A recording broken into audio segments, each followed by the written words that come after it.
Hey guys, yeah, busy afternoon. Let's get into what you need to know because there's quite a bit going on.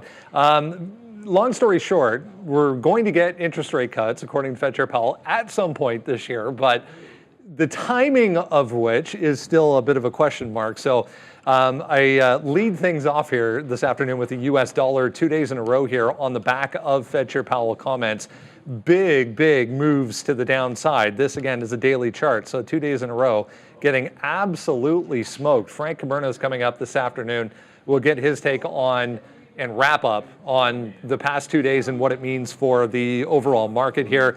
Yields are actually bouncing, which is kind of interesting in the sense that these two things typically move one and the same. If the dollar's down, yields are going to be down, but not the case today. Big move up today in the 30-year, specifically back to 4.26 for the 30-year. So again, Frank coming up at 2:45 this afternoon. We'll get his advisory skills anyways on what has happened over the past couple of days. 51% for MindMed on an offering and an FDA positive note today for MindMed. Absolutely moving to the upside. Just hearing more on Fed Chair Powell here. Yeah, MNMD looking really good. That's the very green board at this point this afternoon.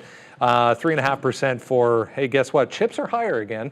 QCOM, Intel, Texas Instruments, even Broadcom, 3.5%. Google, Microsoft, Meta, I know that never happens. Tesla, 1.5%. Rivian not on this board, but it's a nice look for Rivian. Well received. R2. I was going to buy it, and then I didn't. Probably still can. 8.4%, but heavy volume behind this. $45,000. I mean, let's be honest, it's kind of like an R1 Mini. There's really not much difference from what I saw as far as the look and feel of the actual vehicle. So good for them if they can get that out the door by 2026 for $45,000 US. Seems to be a positive. Market certainly thinks so. Here comes all-time highs for the S&P 500. Once again, the SPY has never looked back all day long. Yeah, NVDA 900 and then some. Bitcoin nears record highs again. Guys, when will it ever stop? Most likely never. Oh, Bitcoin? No, the whole market will never stop going up. Yeah, we already know that. It's not even on. I'm just trying. My mic not on? No, my mic's not on. Come on, Neil. Honestly, I wasn't even muted. I didn't even have the thing on. Just so everybody knows, like I was just outside 2 minutes ago. Like I was running around, grabbed a coffee, did this, talked to a couple people, ran back here, and was like, oh my God, like look at my hair. I don't even have any hair, and it's all a mess. And it's Look at my hair. And it's like, I got my mic on, Neil. Come on, man. I was sitting here the whole time. I'm like, I'm ready. Preparation. My mic is all good. I'm like set. Got the chat open up. I'm like, yeah, we're good to go. Mic's. But at least we got it out of the way. You know, it has to be at least once. Actually, that's right. Once a day, we got to make sure we have it. Are we trading long or short today? That's the. No, that's been the poll. That's the poll. It's been on all of the channels. That's been the poll all day today. However, I just want to say, I knew there was something I wanted to say right away. $21 in the money. Oh, that's what it was. Rivian, the move on Rivian got ridiculous. There was one last thing. I don't know if Brendan mentioned this. Right about, I'd say here, when it made the last push to the upside, they basically announced they're canceling a Georgia plant and saving $2.2 billion. And it went, like there was a flash up to like $12.70. And it's right back at $12. So I'll leave it to like the Randys of the world to let me know how good this thing is because I have no idea. I'm not even listening to the specs. I got out of it. I had a trail in when the news started, and so that's me getting out of Rivian right there. No, what's going on, Ram? What's going on? What? People like when you're here. I put the sticky note. I put the sticky note up here because we're like, who thought? What the? What is happening? Give me my sticky note. It's going right here. Yes. Nobody can see it. All right. I want Ramin to get mic'd up, man. Let's go a little bit. Leave it on. You guys want Ramin on the podcast? That should be fun. She's here. So first of all, NVIDIA just spiked $3 damn. This is now a $22 winner on board here today. It just keeps on going to the upside. So in Brendan's question, like, when the hell do we see anything stop? I don't really know. We're just back in today's high again. We didn't sell anything. What a gift that was. Instead of buying NVIDIA, we bought AMD, and now AMD is a moonshot for me as well. A couple buys off VWAP and off 210.50. Like, this day just keeps on going, man. We've done damage on Coinbase as well today. But yeah, I made a mistake on Tesla. We only took $1.50 on that. I had 2 offers there, only meant to have 1, but Tesla also starting to go to the upside. I mean, this is just, I kind of agree with Charlie Taff here, actually. We are all living in a fairy tale land these days. I mean, that's what I feel like. Like, you check your crypto account, and it is like, you know, stink face, you know, it's so high up, you don't even know what to do. Bitcoin right now, 68,000, basically taking out highs. We've talked about our friend Solana, we've talked about Cardano, we've talked about Ethereum, you now talked about NVIDIA. I mean, what is SMCI, like $12,000 right now? 1,200, okay, that was just a joke. There that goes right now. AMD's approaching all-time highs, and AMD we thought was a dog. Yeah, right, it was a dog. Anyways, oh, what about this? What about this play? I'm ruining everything here because I've noticed that we're going to still talk about literally the R2. every But one of these things. we had Rivian at $11. I mean, look at this chart here from the morning. Spoiler alert. That's right, Fabian. Good one. Look at this. $11 from the morning, guys. Fell right in. We took a lot out at the 50-period moving average, 20 or so cents. Then we got some more out here at 50. And then look at this boom up right now on Rivian. So we're going to go, I think, perfect or so on some of the ideas that we have here today. But let's go over to Brennan and get this all figured out. Coinbase, AMD, $2, Coinbase, $1, NVIDIA, $23, and Rivian, $1. We have 4 positions. The minimum is 98 cents on each one. So, wow, Rivian, Brendo. All right, sorry, NVIDIA keeps going. Yeah, day highs. Yeah. Only $23, unreal. Just an absolute monster is NVIDIA. I was going to just hearing more movement here on Rivian.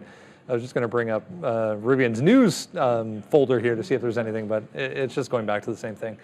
We can talk PLTR that has taken a back seat here today, even with this AI event and conference underway. If you missed it this morning, we were talking about potentially, anyways, 60 of their customers presenting at, hey, that was Sean, 60 of their customers presenting at this conference going to be showcasing their AI products, but it's been kind of a oh-hum kind of day here. Yeah, they've been building out this AIP product here for companies to use, and they're going to show how exactly that's going to be used. We heard yesterday about a government contract that they got for about $179 million for a project called Titan, so that sent the stock booming yesterday. I want to wait and see what the product of this conference is and see what the upside is possibly. I keep getting alerts on Rivian, but I guess it's just chopping around here at 12 bucks, guys. But relative volume through the roof here for Rivian right now. Yeah, Rivian's volume, I guess we'll get to things in a second. Rivian's volume is it gets slower now, but it's still doing more volume than it was at the open. Just to give an idea, like in this move here, where you're doing nothing, it's got a bigger volume than what we saw at the open. So you're still churning through a lot. The 12 looks pretty interesting. I don't know. I guess 12 looks interesting here. I'm thinking what the next trade might be. Like VWAP's out there on Rivian. We'll get to that. Actually, shoot, that's I just did what you did. Rivian is like the third topic. But like every now and then, I'm gonna talk about NYCB when it comes to me in a couple seconds. No, you're not. Can we move NYCB to something else? No, we can talk about it. Okay, that's fine. It wasn't. I have something to say. The answer was no. But I did get the bottom wick on NVIDIA, but I did not hold the bottom wick. If you watch the morning show, it was looking like it wanted to give it up. I scalped out with the intention of getting back in at the low, missed the low on NVIDIA. Every now and then you'll have a winning trade, which isn't that much of a winning trade. But I trade within trail outs. I was getting out regardless here at like, it was 9:05, it was 9:10 anyways. So I would not have held past the 9:10 level. And all jokes aside, I got that kind of funny fill on my personal account at $922.22. Pretty much 25 minutes after we got out of the show, it spiked up, and I got a fill up here. It's kind of like right in here. I just kind of put 22.22 because I like. What the hell's your problem? You missed the high of all-time high by 70 cents, Neil. What's hilarious is if I didn't get it then, I would have just gotten filled now as well, because 22 change is now a double top. It's a complete coincidence. I literally did that because I just think it's a fun number. So we'll see. It'll probably go to 1,000 because I sold some. Oh, easily 1,000. I like I told you, I sold some at 680, 780, 880, 980 next time. All right, so we've just yeah, it is a fail, but if you saw the digits, maybe it wouldn't be. All right, so right here, there you go. Go find a walk and talk all about some stock. That's on there right now. 2,000 views. Thank you so much for that. But first of all, this is why we put the sticky note over there. NVIDIA long 900. Get into the dips to 895. We were not getting out of this until 895 broke. But the best part about NVIDIA is not the trading that Neil was talking about there off the open, because I feel like a lot of people would have had that trade right there. And in fact, we were getting some out too at 900, but we only got one piece, and then it ripped. So we were pretty lucky to get that. But then all of a sudden it fell back in. This to me is the golden trade. It's because in the open, it's very, very risky. We did have a stop out of $2 or $3, obviously to take 10. We'll do that every time. But then when it fell back in, it was this kind of reload. If we kept on going back down, then we probably would have been red on NVIDIA. Instead, we talked about this, the single biggest trade. So we're really happy with NVIDIA today. And there it goes again. We're still not out of it. It is a $24 winner on NVIDIA, and we're still holding a piece. And today, is going to be a good day for us. So we'll keep on watching this going to the upside, and we'll just see where this lands. But it's NVIDIA, it's a monster, and it's still going. Because we won't talk about AMD, but AMD is by far, again, the second stock. I've made half, well, okay, I'm not out of NVIDIA yet. AMD will be about a 40% of what I made on AMD. Is 40% of what I made on NVIDIA. So again, look at this. This is the same type of thing. We broke VWAP, went up. We take that VWAP break. We talked about that on the show. Then it came back in. It went to VWAP again. We took it again, took it out. These are $2, by the way. Then it comes back into VWAP. This one we were nervous. This is when NVIDIA was tanking. We still took the trade, and it still goes up. And right now we're another $250 in the money. So let's see if AMD can get that 214.81 all-time high. You know those old Duster cars? We're just looking at the Rivians here. So we get the R2, we get the R3, and we get the R3X as well. You just made the comment that one of these appears that it might be destined for European markets. Neil, you were saying he's either really, really tall or this thing's tiny. So this is the R3X, which is the smallest of the three they just launched. So. It's kind of like a hatchback, I think. It's actually quite small, but yeah, I mean, good for them. If they, like I said, if they can get these out the door in 2 years and do it for 45,000, then oh, for sure. Why not? Rammer, if I can show this picture over here, this kind of reminds me of a Ford Fiesta, Ford hatchback kind of thing. I know it's got the hatchback there, so that gives you shades of that. But I don't know. It seems like that looks more like concept type vehicle than the actual one that was at the show today. But anyways. Should be interesting. Yeah, no, we were watching it live, Brendo. Yeah. This one was awfully volatile through 12 bucks, popped up into that 1270 general area, and then it's doing a bit of a fight right now with 12. I really want to see how we trade this tomorrow if there's a second day play possibly here as the market digests all this new information. Yeah, so far well received, guys, for Rivian. So when I was referencing how small it was, there was the guy who drove it, I don't know who it was, but the gentleman who drove that R2 out onto the stage, he looked like he was a good 7 or 8 inches shorter than RJ. And he gets out of the R2, and he's like dwarfing the R2. And, and it looked like is RJ like Shaquille O'Neal or something? So that's why I said it was small. I'm not a car guy. Like I didn't see actually the specs. I have no idea how tall it is. I'll let Randy and other people opine on that one. He's 6'1". He's 6'1", so he's not even that tall. He looked like next to that dude, he was 6'3", 6'4". But hey, look, at the end of the day, AMD. People like the price point, all that good stuff, fair enough. But just to quickly point out, this stock made a run this morning before we could get into it, just for Rivian for a second. If we come to the screen for a second. Ram. Is it Ram? Yes, it is. The thing about Rivian, when I sat down this morning and I was in the pre-market, I posted this out. There's resistance at 11 in front of the $11 level, and it was already gapped up in front. So you didn't have much of an opportunity to get those filled. We like resistance into support. We know that's a setup we're going to have. And then on top of that, this silly thing had gone up to 1160 by the time we started the show. We start the show, and this is all the way up at $11.60.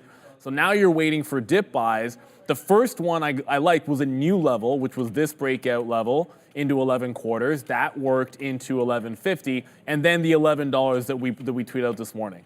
Now, I got out when the event happened. In the back of my mind, I'm thinking sell the news, sell the event.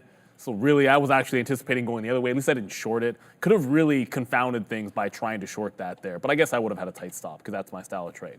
I probably wouldn't have lost that much because I would have stopped out right at that high if I had shorted it.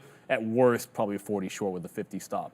But once the event started and they rolled that sucker out, like there was a bit of a push down, then they started to get into some of the details. I do believe it was the pricing, maybe not to the exact second, but once they saw the price, that would have been the really big spike up. And there's been some additional news after that. 17% short float, so we'll see what this can do in the days and weeks. Just remember, this is barely off the bottom here. You know, it was at $15 with support less than a month ago on Rivian. And so it's great that it's at $12, but it's got a lot of work to do. All right, what's up, Chef Joe? Yeah, we'll have steak and cigars. How about that? We can also have the finest scotch. This guy's also holding NVIDIA calls from this morning. I hope the confidence that we showed at least helped you out there. So congratulations for that one, my guy, Chef Joe. And then again, we just put this, I can show the sticky note again, but I'm not going to. We put down 11. We put the reason why we're going long is that we wanted to wait for the event to happen. The event happened, and like Neil, we started getting out when that was going through 1150, so on and so forth. We did not participate in this bump because I'm still waiting for more. It's only up 8%. We'll see if we can get going again. Now that we've seen the top, let's get some out in and around 1240. But I apologize if I'm not overly focused here. We're quite having, so I mean, I can tell you this now, unless something really happens. This will be my highest net day ever, pretty much on the show with with trades that we've talked about other than closing trades or anything like that. So, this is an absolute monster day here. My largest day ever, pretty much on the show. So, I hope you guys are also doing really well. There goes NVIDIA also making huge moves to the upside. So congratulations, Joe Schmo, as well, there in the chat. Let's talk about Meta here. Back to the upside in a huge, huge way today. Still 3.3%, but we're off the highs significantly. Almost 520 at the top there for Meta. Just an absolute monster move again. I mean, there was more AI headlines this morning. This was kind of interesting as well. Talking about the U.S. House Committee looking into the AI side of things once again. So what can you say? It just keeps going up. Yeah, well, they're spending a whole lot of money, Brendo, on these GPUs, so they want to use them. And the way they're going to use them is they're going to use them in the video recommendation system. It's going to be faster, more efficient, more attuned to your taste. Right now, when you watch anything on what's that called? Reels or the Facebook video, it's a CPU that's doing the recommending. That's going to change. It's going to be GPU based, should be more accurate. Yeah, huge day, guys. Still looks great for Meta. It does, but Meta pulled back like $10 here off the 520 level. It was all-time highs and cruising and like well before, I mean, the market, Kyle Burdett's saying the market, I'll just answer, I was about to put it in the chat there. Kyle Burdett's saying he thinks there could be some profit taking going into the jobs data that we have tomorrow. When we get close to 2%, I usually get those feels sometimes in the market at that 2% mark on the NASDAQ, but Meta did not wait for that. The market was still pressing higher when this pulled back off 520, and I gave a little back, well, not much, but I guess you can see in there a bit of a tight stop on Meta at the 513 level. We had the 505 pull back into 509, and then it absolutely blasted to the upside, so they like it, they love it. What's weird about this is, notice this pattern on Meta. Ever since it got to $450, every single break of the high, it's been like this weird wick. Like it'll break a fresh high, and then it'll immediately pull back. Like there haven't been a high break with like a continuation candle since it got to $450. So it's just worth watching here. It's not to say that Meta's gonna tank or anything, but like the second this follows up a high of the day break with another green day after that where it takes out successive highs, I feel like that could get some explosion. But otherwise, you kind of have to temper your expectations in the lead up, not the lead up, in the aftermath of Meta making fresh highs off this move. It's a great looking top of the chart. There's nothing bad about a stock going up, so I'm not going to sit there and pretend that, you're nitpicking when I'm complaining about the fact it doesn't go up 2 in a row. I am in Alphabet.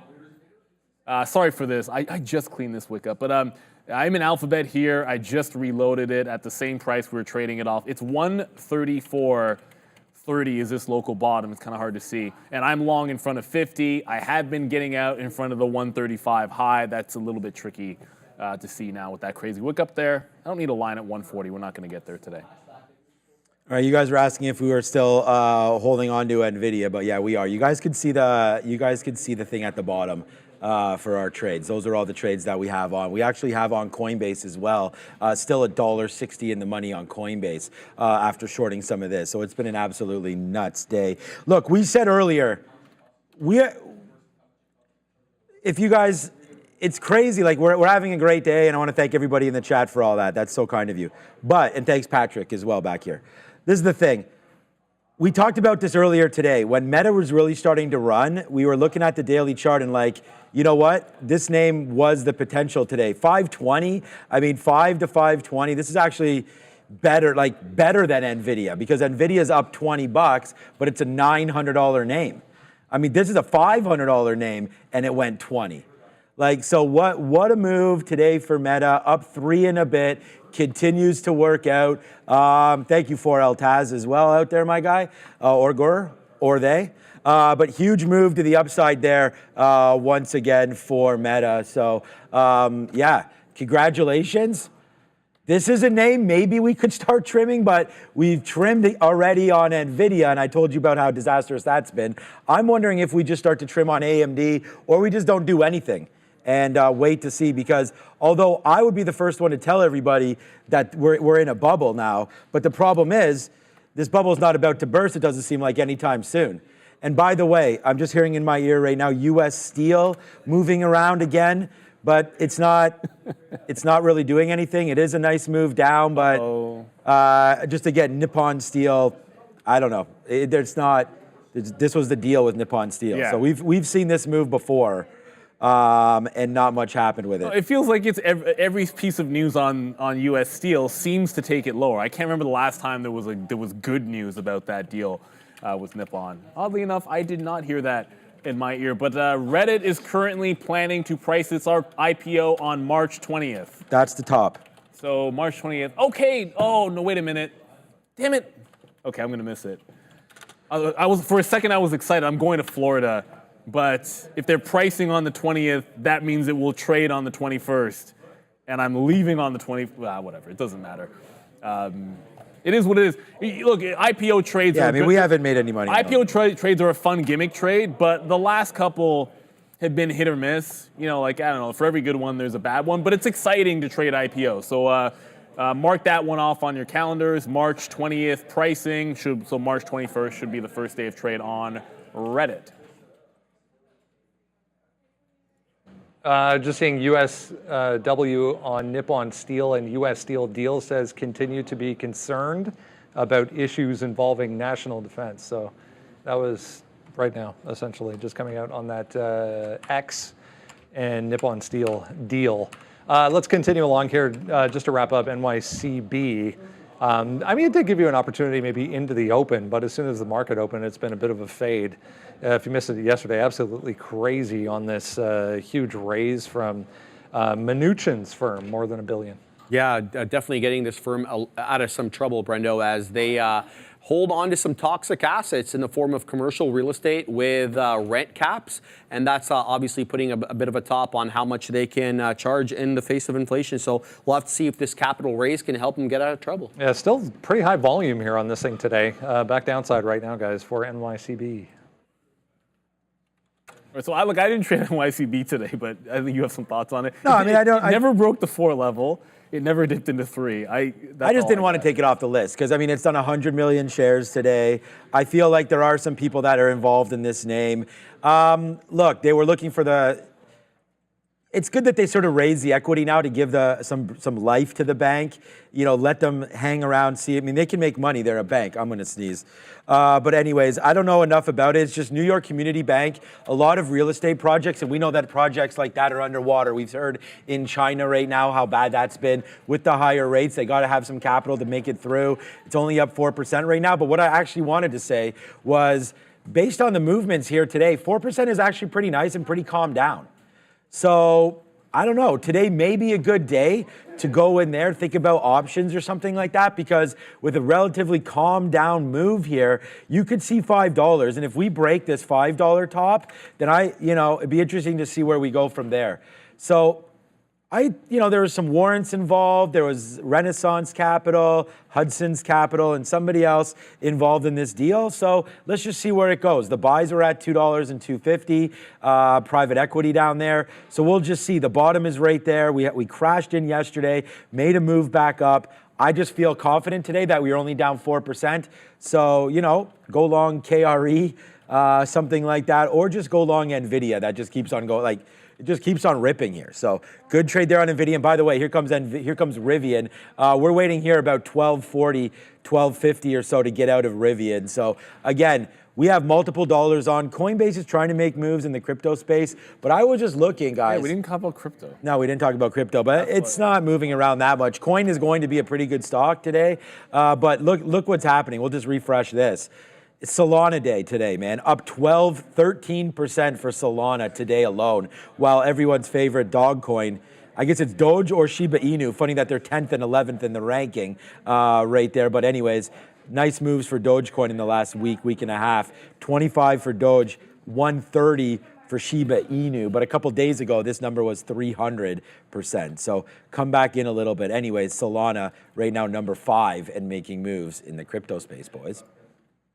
Yeah, I mean, pretty much everything is green. The only thing that hasn't happened is we're still waiting for the breakout on BTC. Like, it got to the highs, we 69, it got to 69, it didn't break, and then you put in lower highs. Today, it's double tapped 68, and each time it rejected the 68 level, I went short Coinbase. There's a missed trade on Coin, which would be obvious, but it's because of what BTC was doing that I guess I didn't necessarily love it, because when Coin did this move here, like the first one, this is a fail of the high on BTC, so we shorted it back under, we got 3, and then this one was another failed top on BTC. I trailed out of that one at 238.5, was mentioning that in the chat that I got out, and then when it's putting in higher lows, and when it bounced off VWAP here, like this third time, like, oh, we're holding VWAP and putting in higher lows, I just got out of it. So all the shorts have been good, but each time you're putting in higher lows on Coinbase.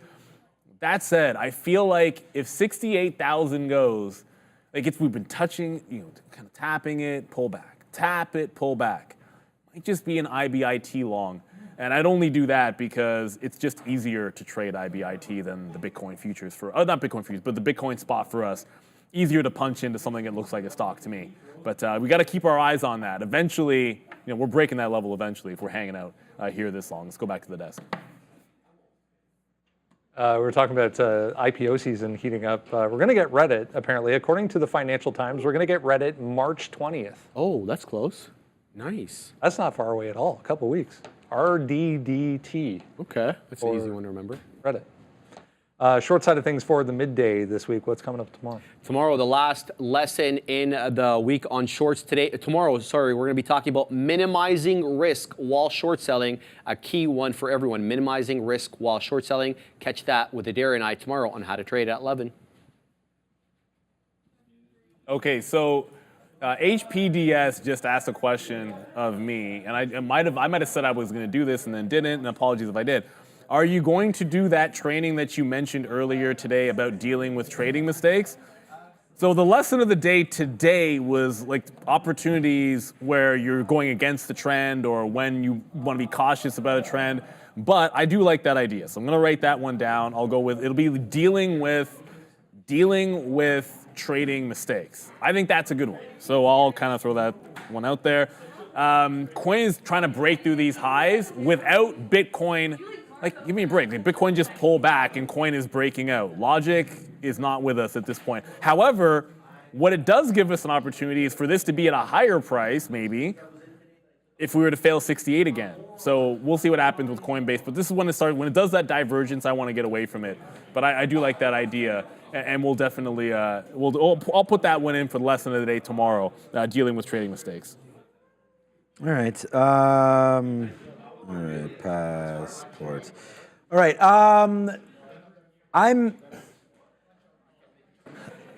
We're done the rundown. We're gonna have Frank and Bernard come on in about 15 minutes.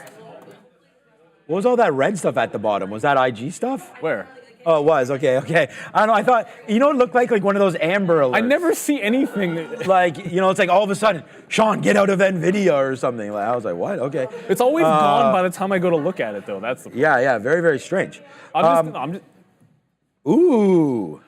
Hey. I likey. Can we trigger that with? Wait a minute. That doesn't go up at 8:30. Does that go up at 8:30? 8 o'clock. That goes up at 8 o'clock. 8 Come on, guys. o'clock. Come on, Ramin. Do I have to do everything around here?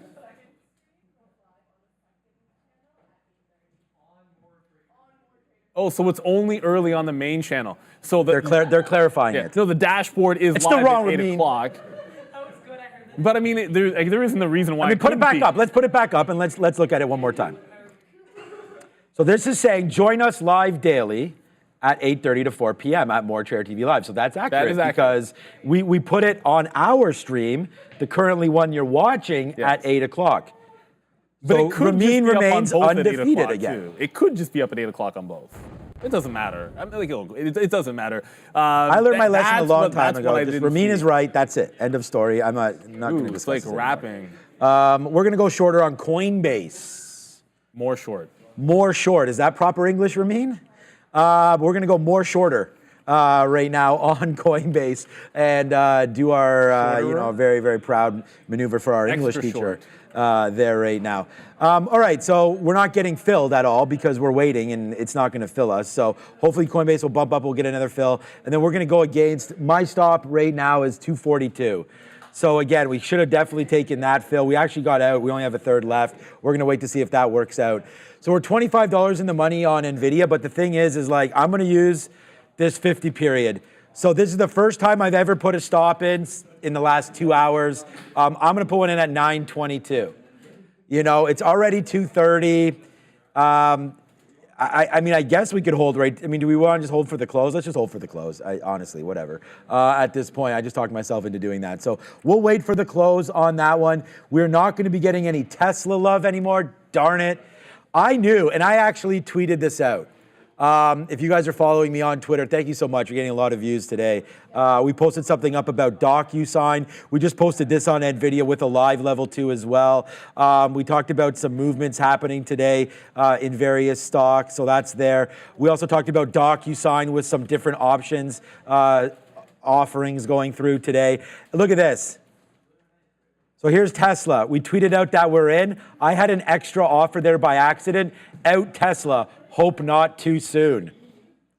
So I sort of had a feeling there. We could have rebought it back where we got out, but I just honestly thought with RIVN's report or presentation, I just thought Tesla would have gotten going there a little bit. So we got it at 12:30 into a level, and it sure as heck did. And there it goes to the upside. The market's been going fine, but this is the market. This is Tesla. So Tesla a little more aggressive than that, and not a surprise to me that we stopped at 180.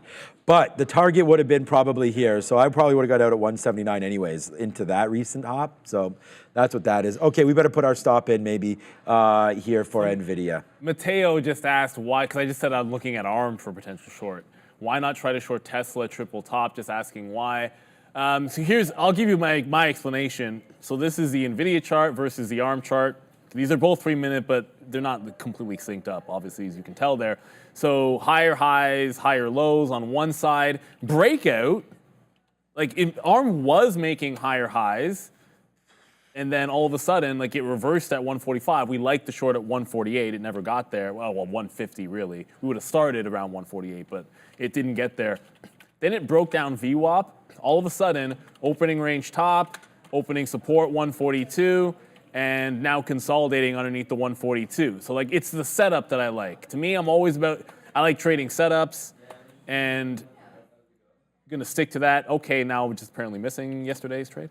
And the 142 level was significant resistance before. So if 142 has been a decent level, and you've shown me a bit of a reversal off that price, normally I'd be thinking about something like VWAP. And if it were to break out from 42, maybe I look at VWAP for a secondary short. But my preference would be trade something that has not just a stock that's at a level, but also has a setup that I like.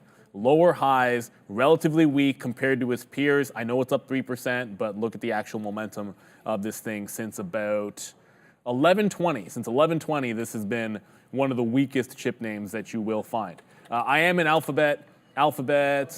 Google did get back in toward those highs. I cleaned up that wick, so it should be a lot better now. There you go. Now it's a little bit easier to see on Alphabet.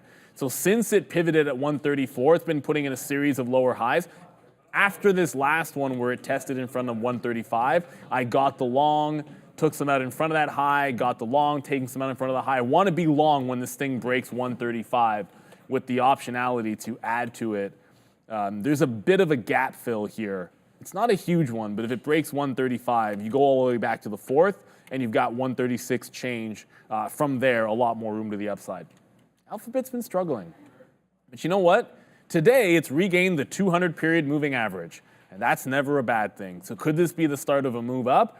If we're not getting a pullback in the market, then why can't this make a bit of a rally back into the 140 level? Holding that 200-period, I think, is a bit of a big deal for Alphabet. Still has we still have like 90 minutes, but it would have to drop at least 1.5% or 1.25% for it not to close above the 200-period moving average. That's a simple on the daily. All right, so just so you guys are aware, which everybody I'm sure is now because we just talked about it, I put it at 922. So we're gonna put that there at 922. If we break below the 50-period simple moving average on NVIDIA, look, it's a nice move because we broke through there.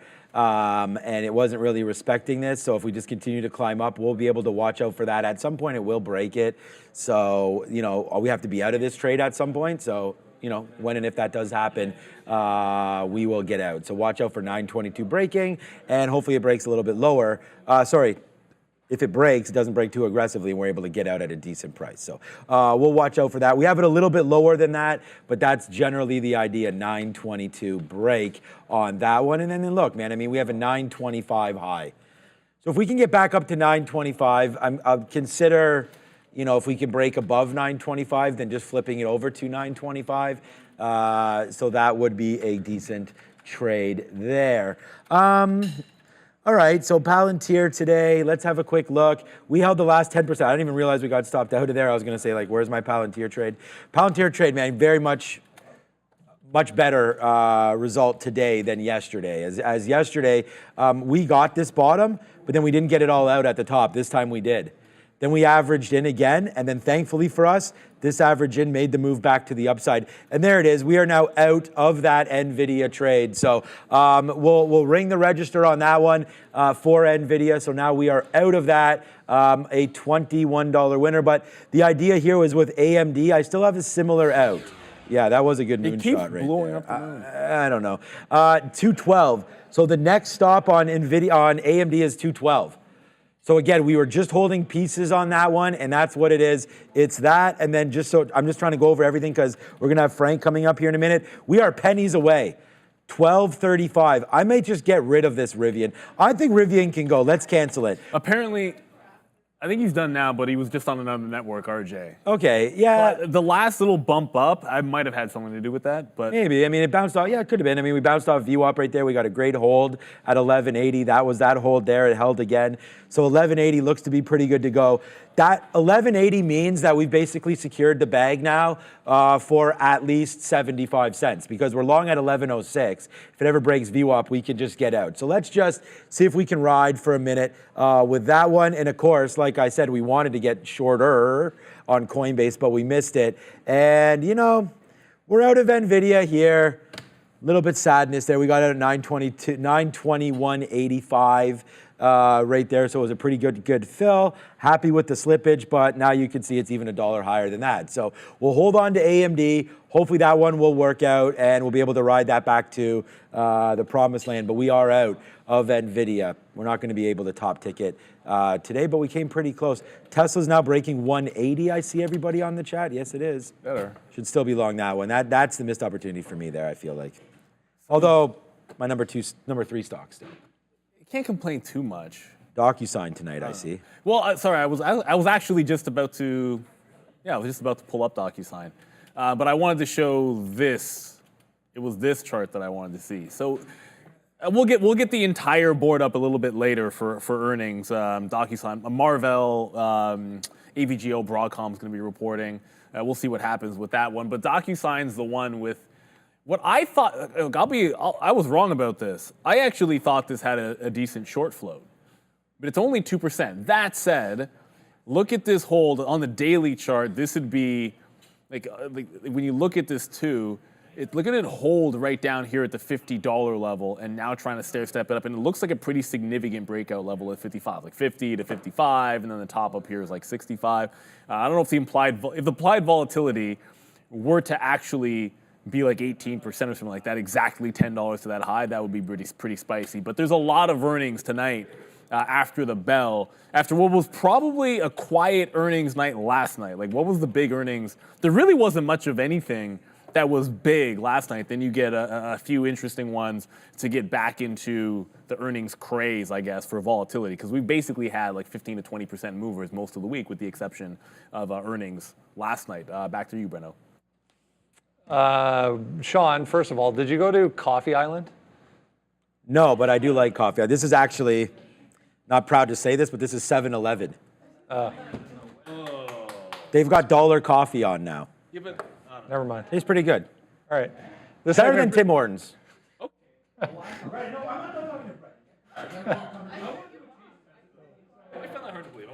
Yeah, have you been to Coffee Island? I went yesterday. Yeah, and? Great. Yeah, because they have. I got really jealous there when I saw that cup. It looks like. Yeah, now you're not jealous anymore. I get it. Have you had the Turkish coffee there? No. Yeah, that's pretty sweet. We'll have to go back and get that. All right. Get the Tomorrow. Turkish coffee. Okay. See you, Brendo. This portion of the show brought to you by our friends over at IG. Lots of people have opinions on central bankers these days. Geopolitical concerns and economic data. Apply your macro views with a Forex account at IG. Currencies like Euro and USD can require as little as 2% margin rates and offer $0 commission trading using a Forex account at IG. For a limited time, traders can open, fund, and trade with IG for up to a $10,000 in funding bonus. Terms and conditions apply. I can't even do the booster juice anymore. Oh, no, I can't. We were just, Daryl was like, oh my God, I want to get a Slurpee. And I was like I get my kids, they'll get a Slurpee and like they'll try like in the summertime. And I can't even really try it anymore. It's like the sugar in that is absolutely insane. I'll tell you this right now. For me. If you cut back sugar, you will be surprised at like your body's reaction when you try to have more. Like, I don't drink pop. You'll get sick or whatever. I'll try to drink pop outside of like a rum and Coke or something like that, or something with a mixed drink. Yeah. And I can't get through more than a quarter of that. I can't have more than a couple sips of even like a booster juice. So it's like this is way too much sugar. But I am serious about this. I want to do a taste. I'm not convinced that 7-Eleven is better than Tim Hortons. I got to be honest with you. Tim Hortons is. Look, Tim Hortons is like the worst. No, I've said I think McDonald's coffee tastes better than Tim Hortons. I'm not defending Tim Hortons coffee. I'm just simply saying I actually, the last time I had 7-Eleven, I didn't believe it. I want to have them side by side. So I'm not. Yeah. Let's do that. We should just do that. No, we should, because you said that. I'm like, the only problem really? is you're going to realize that Starbucks is by far the best. No, not Starbucks. No, I'm not talking about Starbucks. No, but I'm going to line them all up, and then you're going to tell me which one you think is the best. Huh? Okay, but who are we including in that? McDonald's, Starbucks. 7-Eleven? No. We're only going to do four. We're only doing four. Not doing second. McDonald's, Starbucks, 7-Eleven, Tim Hortons. Finite. No, but out of that, Starbucks is going to win. I thought we'd put something else up, like another higher. Why would Starbucks win? Who knows what's going to win or not? But the other ones are like fast food places. Starbucks is the fastest coffee, man. No, I'm talking about they're a coffee. They're only a coffee place. And by the way, Tim Hortons, if anyone knows this, Tim Hortons changed their beans years ago. And guess who picked up, in Canada anyways, I don't know if it's true elsewhere, and who picked it up here was McDonald's. And anybody that knows that at that moment, McDonald's coffee all of a sudden in Canada tasted better than Tim Hortons coffee. But we'll see what happens. Dutch Bros apparently is nice. We don't have that yet. We don't have Dutch Bros. Are they up today? I'm just curious. No, they're down today. Sorry, Dutch Bros. I've got bros. In Good-looking daily different chart. area codes. Coinbase, so we missed that short coming through again, and we're gonna have to wait to see if that comes through. Like, we tried to get this. I put an offer right here, just didn't fill. You guys, I mean, you saw me do it. I was sitting there at 241.29. I was the only offer there, and it didn't fill. So, all right, we will wait for that one. Man, now I'm excited to go get that Turkish coffee tomorrow. This is a good one. I'm glad that Brendan asked me about that. All right, so we'll watch out for that. There was arm broke. arm broke. You know what? Arm broke. That's a good one. Hopefully, you guys, no broken arms. The thing is, like, that's for me. I actually didn't. It didn't occur to me. That's for me. My biggest fear for my daughter is that she's. Athleticism is that to say that word is like it's next level, but she's also amazing at baseball and at hockey. You're not breaking arms in baseball. So the thing is that she could get hurt in hockey, which could affect her baseball. So we just had the High Park draft. Shout out to all the new members of the Red Sox franchise at High Park. We're going to be. I'd be worried about the announcements. other way around especially for youth in baseball. For like, the thing about when you get injured in baseball, like you get a lot of like muscle injuries, Yeah. the types of things that can linger, like pulled hammies, like some hip stuff. Oh, I'm not worried about her getting. I mean, I'm not worried about getting hurt in baseball. But it's this thing. Oh my goodness! Like I played a lot of She's sports. not a pitcher. All my worst injuries were like I had a labrum in my throwing arm. I sprained my AC joint twice, my throwing arm, and my backswing screwed up my left shoulder. Like I had hip, all kinds of problems from. It's weird because you do so much ridiculous. Never play rugby. It's repetition that can get you sometimes. So arm flat bottom broke. I'll try to get it on the way back up through this 141. I'm not going to tell the rugby story, but. Yeah, I won't. It's up to you. Like, I know real men play rugby and football and baseball and all that, hockey, everything, but nah, man, rugby is tough. But football is good. You a rugby guy over there? Oh, I thought you said you were a rugby guy over there. You're not a rugby guy. All right, we've got Frank Caberna coming on as, once again, NVIDIA up to 924 and not stopping. Hey, Frank, what are we going to do with NVIDIA, my guy? Always buy more, yeah?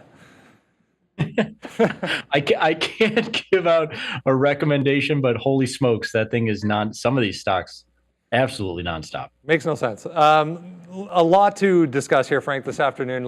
Busy couple of days here, obviously important, potentially anyways, important couple of days here for the overall market. When all is said and done, so we learn we're going to get cuts. It's just a matter of when at this point. He keeps leaning on this. We need more data, we need more data, we need more data narrative going into, hey, guess what? More data coming up as soon as Friday this week.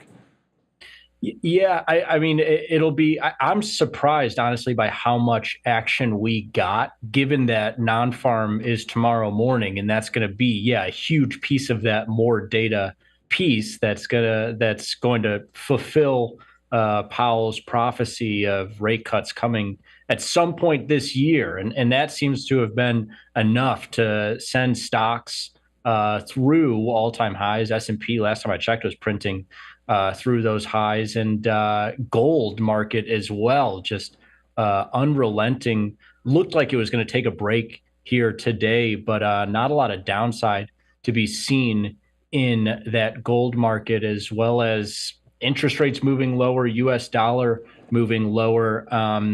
A pretty eventful couple of days coming out of this testimony. To your point, Brendan, feels like he didn't say much different from recent FOMCs, but we're seeing those trends play out. Dollar weaker across the board, really, especially against the euro and Australian dollar and a few of these markets that this morning looked like we're going to reverse, especially that euro piece this morning coming out of the ECB.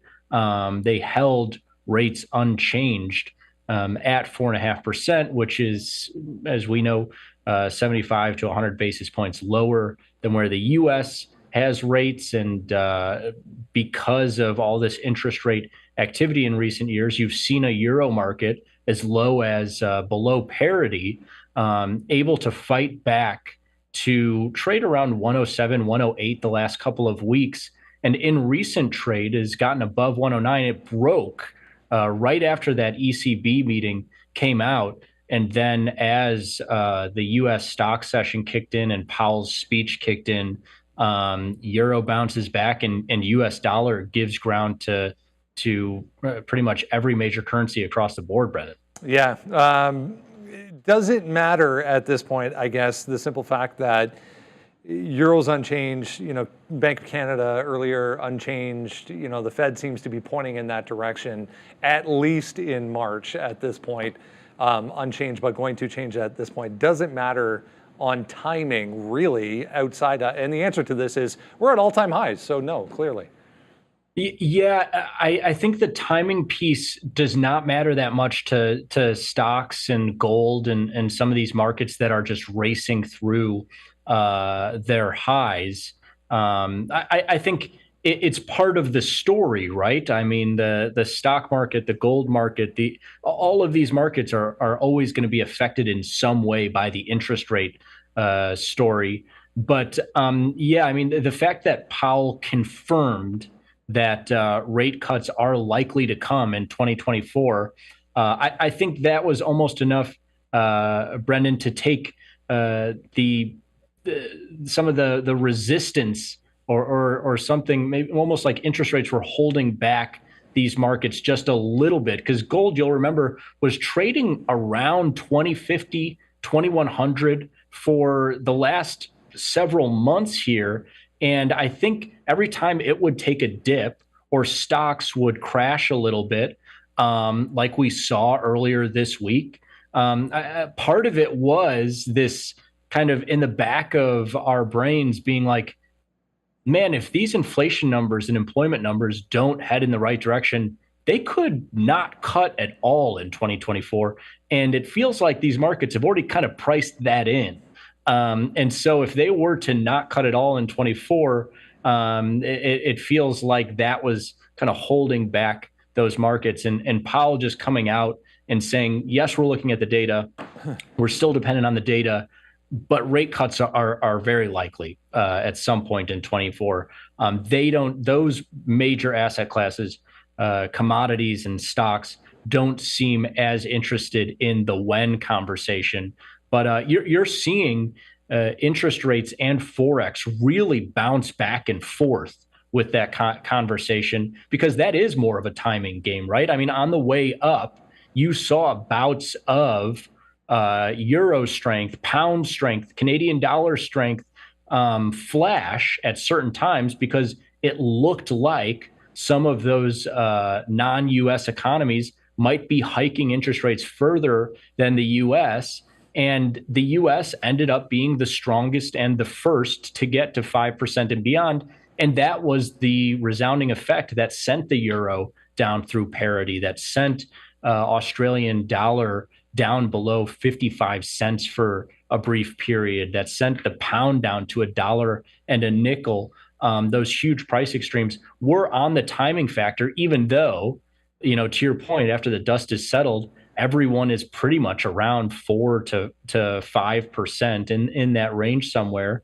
I think that this is going to be really meaningful for the Forex part of things and for the interest rate markets, bond market part of things. Although, yeah, at this point, stocks and gold and crypto, those markets, as long as they do cut at some point, they don't care so much about the timing. It seems like we haven't heard, and I feel like, at some point they're going to have to revisit the conversation of that restrictiveness word, the level of restrictiveness that we're currently at. Because if we are getting data that continues to move in the right direction and they are maintaining these levels, at some point that has to give. So yeah, I mean, it's not going to be March. We do get a whole bunch of data though in March at the next Fed meeting that could change things a little bit. I mean, if we look all the way out to June at this point, you have this this visual here indicating 75%. But I mean, it feels like it's a long way off, and there's a lot that can happen and will happen between now and then.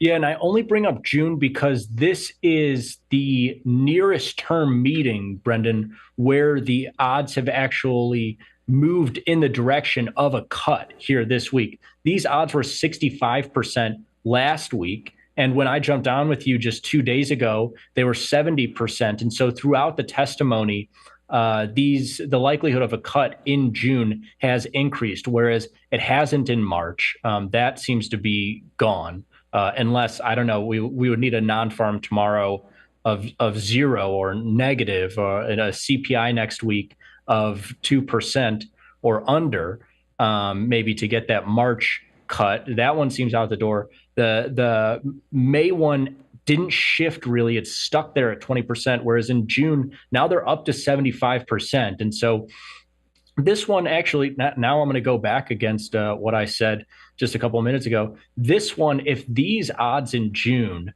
if they get pushed out to the next Fed meeting, that might be enough to spook that stock and gold all-time highs story a little bit, and obviously would really shake up that would send US dollar likely flying higher, especially given the weakness that we've seen this week.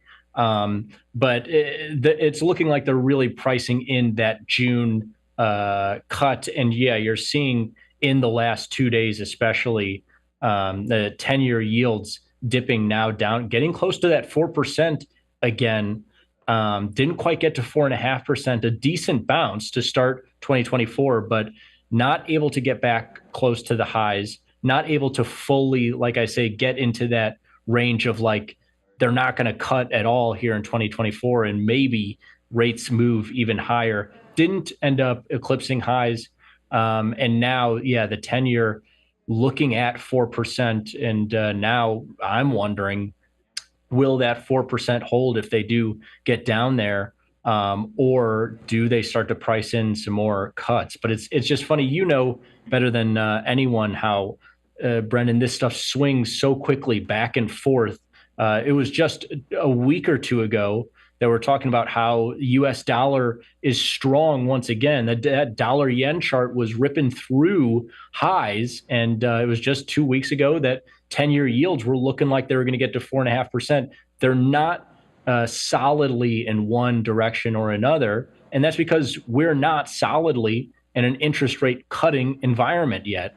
Powell has done a really good job of balancing these holds that the Fed have committed to and committed to cutting at some point, but we're not there. And until we get there, it seems like dollar and interest rate markets are a little bit range bound. Whereas, it seems like gold and stocks and some of those other asset classes are already moving. Like the cuts are definitely coming here in 24. I was just thinking it might be actually very anticlimactic when we do actually get the first cut, because we've done so much prognosticating and thinking about it and talking about it. When it will come, it'll just be a non-event. But anyway, let's look forward here as we hinted at to start this off. Big number coming up on Friday. They are expecting things to move back higher again for jobs. Yeah, and I mean, great point. When they do end up hiking or cutting, it tends to be a non-event because the big events tend to be what we're going to get tomorrow. And of course, I don't know anything about what's going to happen tomorrow, but the non-farms and the inflation rate numbers and those have been the big movers, setting the table for Powell's actions being more or less priced in by that point. And the expectation for tomorrow is 200,000 jobs, which you might say, well, that's a lot less than the last two non-farms. Yeah, but the last two non-farms were both expected to be around 170, 180, and now the expectation is 200, which is nice that they've adjusted those expectations higher. But given the most recent non-farms that we've gotten, it could even blow that out because the last two have been almost double those expectations in the 170 to 180 range. We'll see what happens. That JOLTS number, the job openings number, if I remember correctly, man, it seems so long ago, was a little bit softer, I think, but essentially around where they projected. And if they get any number in the 190 to 210 range, then you might see a little knee-jerk reaction. But I think the market would probably take that as a win, most likely. If you get something at 170, 160, 150, you might see interest rates and dollars really sink, and stock and gold markets really run to the upside. Of course, anything can happen. That's just historically been the case. Now, if we get another 300K, Brendan, wow, we'll see what happens, but they might price out that June cut pretty quickly. It'd be hard to fathom another 300K. And as you said and alluded to here, 2 in a row, they've widely missed on expectations. Yeah. So if they're expecting 200, we get 400 maybe on Friday, but that, remains to be seen. Anyways, it's going to be exciting, regardless of what happens tomorrow at 8:30. Frank Caberna, Director of Strategy over at IG.com. Appreciate the time. Thanks. Thanks, Brendan. Frank, that was easy. Guys, inverse Frank. Guys, we just nailed AMD. AMD, another $1. We took the short. It breaks. We pumped that short. It don't matter if we're long or short today, guys. You just want to take the price action. And there it is right there with AMD. Let's go. I assume you went short. Coinbase, monster short right there. You've got Tesla. Let's go to the downside. AMD, the party just doesn't stop right here, guys. Yeah, I just got out bottoms on. Before that happened, we were shorting ARM on a flat bottom break, and then the market decided it was going to help out. So we were short this underneath this flat bottom 141 break. Then this happened right into the pre-market. That's not pre-market. That's like the open bottom. The open low is 139. I just got out in front of 139, so a very, very quick $2 flush in ARM. I am in Tesla as well, that $180 level. It crested up there. It broke once. There was a false break at 180 on Tesla. It got to 04s. When it retested the highs, I got short and then tried to, it's hard to see, I tried to add more here, but didn't get it. It then pulled back. That's at 179.20. So the shorts starting to come in. We joke around about Frank rallying the markets every now and then. If you're just tuning in for the first time, sometimes at 2:45 when Frank comes on, 2:45 to 3 o'clock seems a little bit bullish. So that's the running joke, but it doesn't really mean that the market's going to go up at that time. So when we say inverse Frank, we're not talking about do the opposite of what Frank says. We just mean today the market head to the downside. So a couple of shorts worked out. I'm still in Tesla. I want 178.5. Let's see what happens. The market's still up 1.5%. But when we start getting to the twos, I start thinking it could be a bit of a turn to the downside. And Mr. Burdett, I know, was talking about it as well. When you get top heavy like this, last of the earnings season starting to come through, profit taking, I don't know, maybe it's coincidence. I sold some stuff today, but that just means it'll all go higher. ARM lockup next week. They announced the Reddit IPO in 2 weeks. There's just a lot of things that are adding up to give us an opportunity to buy the dips. Give me Microsoft at the 50 period. That's all I'm asking for Easter. Yeah, you might be able to get it. I wouldn't mind some chocolate too. Yeah, you'll probably get both those things. I think, and by the way, guys, honestly, like this is, you never know when this is going to happen. So we just saved ourselves dollars right there. And meanwhile, we just stacked dollars on here. So it's like right now, we are absolutely through the moon right now. So props up to all of us. But this is the time of day here where we're going to give props again. We talked about it. I got to give a shout out to number 2, Max. And you know what? We have a brand new number 3 entrant right now. He just went to go get a drink. Congratulations to my guy, Patrick. You guys have seen him on the show numerous times. He sits behind Sharif. He's over here right now. He is number 3 today in the office. Congratulations to Patrick, the man, the myth, the legend back there. So good job there, Patrick and Max running it. And we won't talk about the stocks, although Max said I could. Congrats, Patrick, right there. Pulling up. What is it? When you're in horse racing, you're third. What is that? You're coming third in horse racing. You put to show? Is it to show? Win Play Show. There it is right now. So you're showing today, my guy. Congrats. Good move on Palantir there. And then Max was all NVIDIA. So today we've had a little bit of a mixed up day with AMD being number one. Coinbase just cranked into 239. So right there, good opportunity there for Coinbase coming into 239 and change. And by the way, we said that we would have some faith in Rivian. More of that kind of stuff, please. Well, we're not, look, once traders are there, then we'll tell you guys it. But that's sort of what we decided to do. And oh yeah, on that note, you can see behind us, and the reason why I'm doing this is because it's very important. I worked as trading floor development team before the show. And the thing is that that's what we're building here. It's Real Trading. It's the #1 sponsor of the show. It's the software that we're using. And a guy like Patrick or whoever comes in, and they've probably never traded prop trading before. So if you want to join a floor like ours, unfortunately it's not available in the United States, but come in and join. It's Real Trading, and it's fantastic. I've been here for 22 years, over 50 plus markets. We just added crypto, we talked about that. Over 3,000 traders and over $3 billion worth of trades per day. There's Neil, here's Trader TV Live. So yeah, here's Brendan, you can go hear what he's saying. But again, we're very, very proud of what we've been able to build here. And like I keep saying, man, we're going to keep being proud of the guys that are in there behind us. So congrats to Patrick over there. And congrats to everybody that's part of Real Trading. It's been a great 2024. Like, so sometime around the middle of December, I want to say, right around the middle of December, the trading floor had like a great little turn in there. There was a graduate, and then January was fantastic. February was a great trade.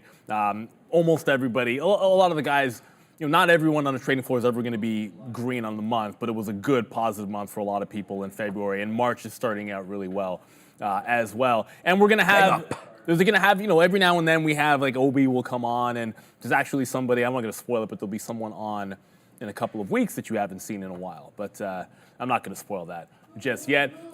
Trader Forever, we trade equities up in here. We don't trade we don't trade CFDs.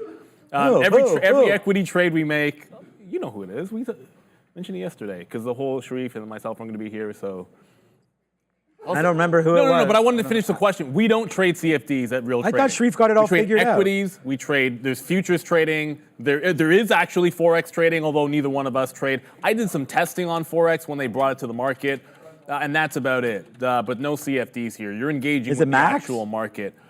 No. It's Brankles. It's Brankles. Oh, Brankles is going to be what? Sitting where you are the whole day? But he's going to be sitting where you are the whole day? I don't know what the layout's going to be or who's going to do what where, but Brankles is going to fill in at some point in a couple weeks. That's the floor manager. He sits right up. Sits right there. Yeah. You can't, the other floor manager is blocked by that pillar, so you can't really see. Every now and then in this shot, you can see Wayne's head. Actually, you can see his head right now. Like if Wayne were to like bob his head up and down, you'd actually, he has his headphones on, he can't tell. But great team we have in there. The trading platform we use is the P-Pro 8 platform. It's proprietary to Real Trading. It is a fantastic platform. We've been trading on it for a couple of decades now, so I'm not going to say a bad word about it. And the best part about it is it's built by traders for traders. When we put in requests all the time. You put a ticket in, hey, can we get bracket orders, whatever it might be, and then we'll get those. Yeah, there's Wayne. You can see his feet. There he is. I didn't even know we had a camera that did that. There's cameras everywhere, man.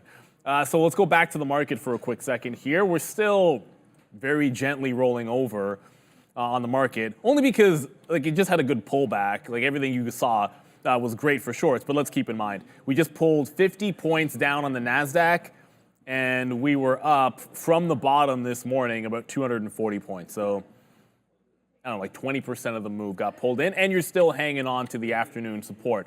That said, still a bit of a dip. Tesla's approaching 178.5.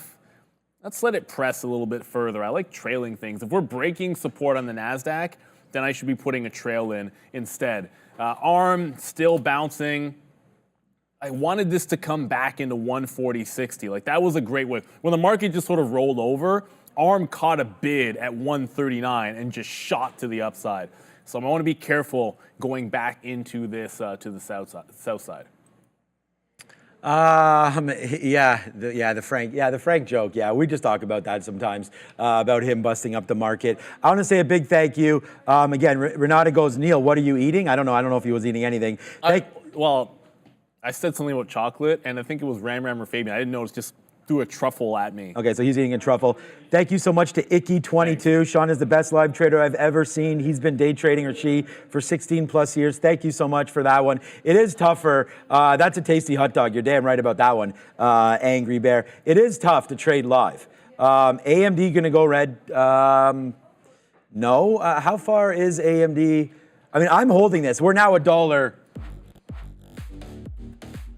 Oh, is AMD going to go red? AMD's red right now. What am I doing? So yes, I think this market has more to fall, or else I'd be covering everything right now. We're already out of 60%. I mean, look, when this broke, we talked about getting out at 212 on AMD, right? So we get out there for $1.50. We're long at 210.50, right? So that's $1.50 there. Then we get out, and look where we're kind of stopping right now, 210.60.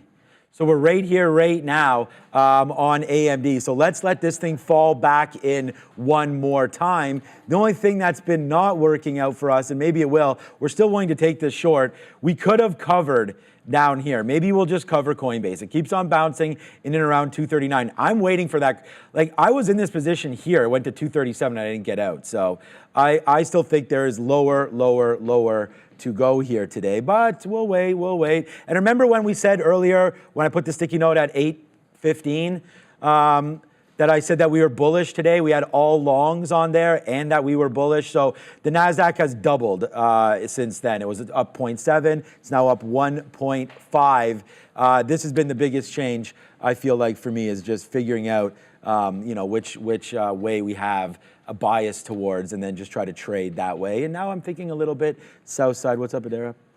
This is a bit of a later move, so I apologize, but I did figure out why we might have had that move right at 3 p.m.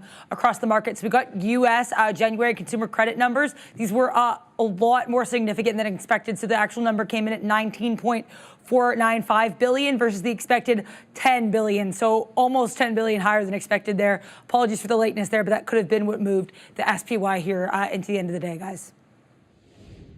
Yeah, thanks, Adara. Appreciate that. I mean, it's right. It's actually right there on the watch list. I just missed it today. I mean, we had all the jobless claims, and we had the Fed speakers, and I kind of thought we were done in terms of movement. But yeah, apparently that could have moved the market. I want to try to reshort, get back into the trend on ARM. The next available pop. It looks like a lower high here on 140.5. Is that SPCE is only $1? No, so ASTR right here, we just got a note, and again, from Benzinga, so Adara will figure this out for us. Astra Space to be taken private. So ASTR is now halted. Almond stock not already owned for, so only going to pay 50 cents. So this is bad. I'm sorry, what? Yeah, acquire all the shares of common stock already not owned for 50 cents per share in cash. So 50 cents per share for ASTR, which seems a lot lower. But I'm not, again, we're going to let this develop. I'm just telling you what it's doing right here. Here it is. Here's the big story right now.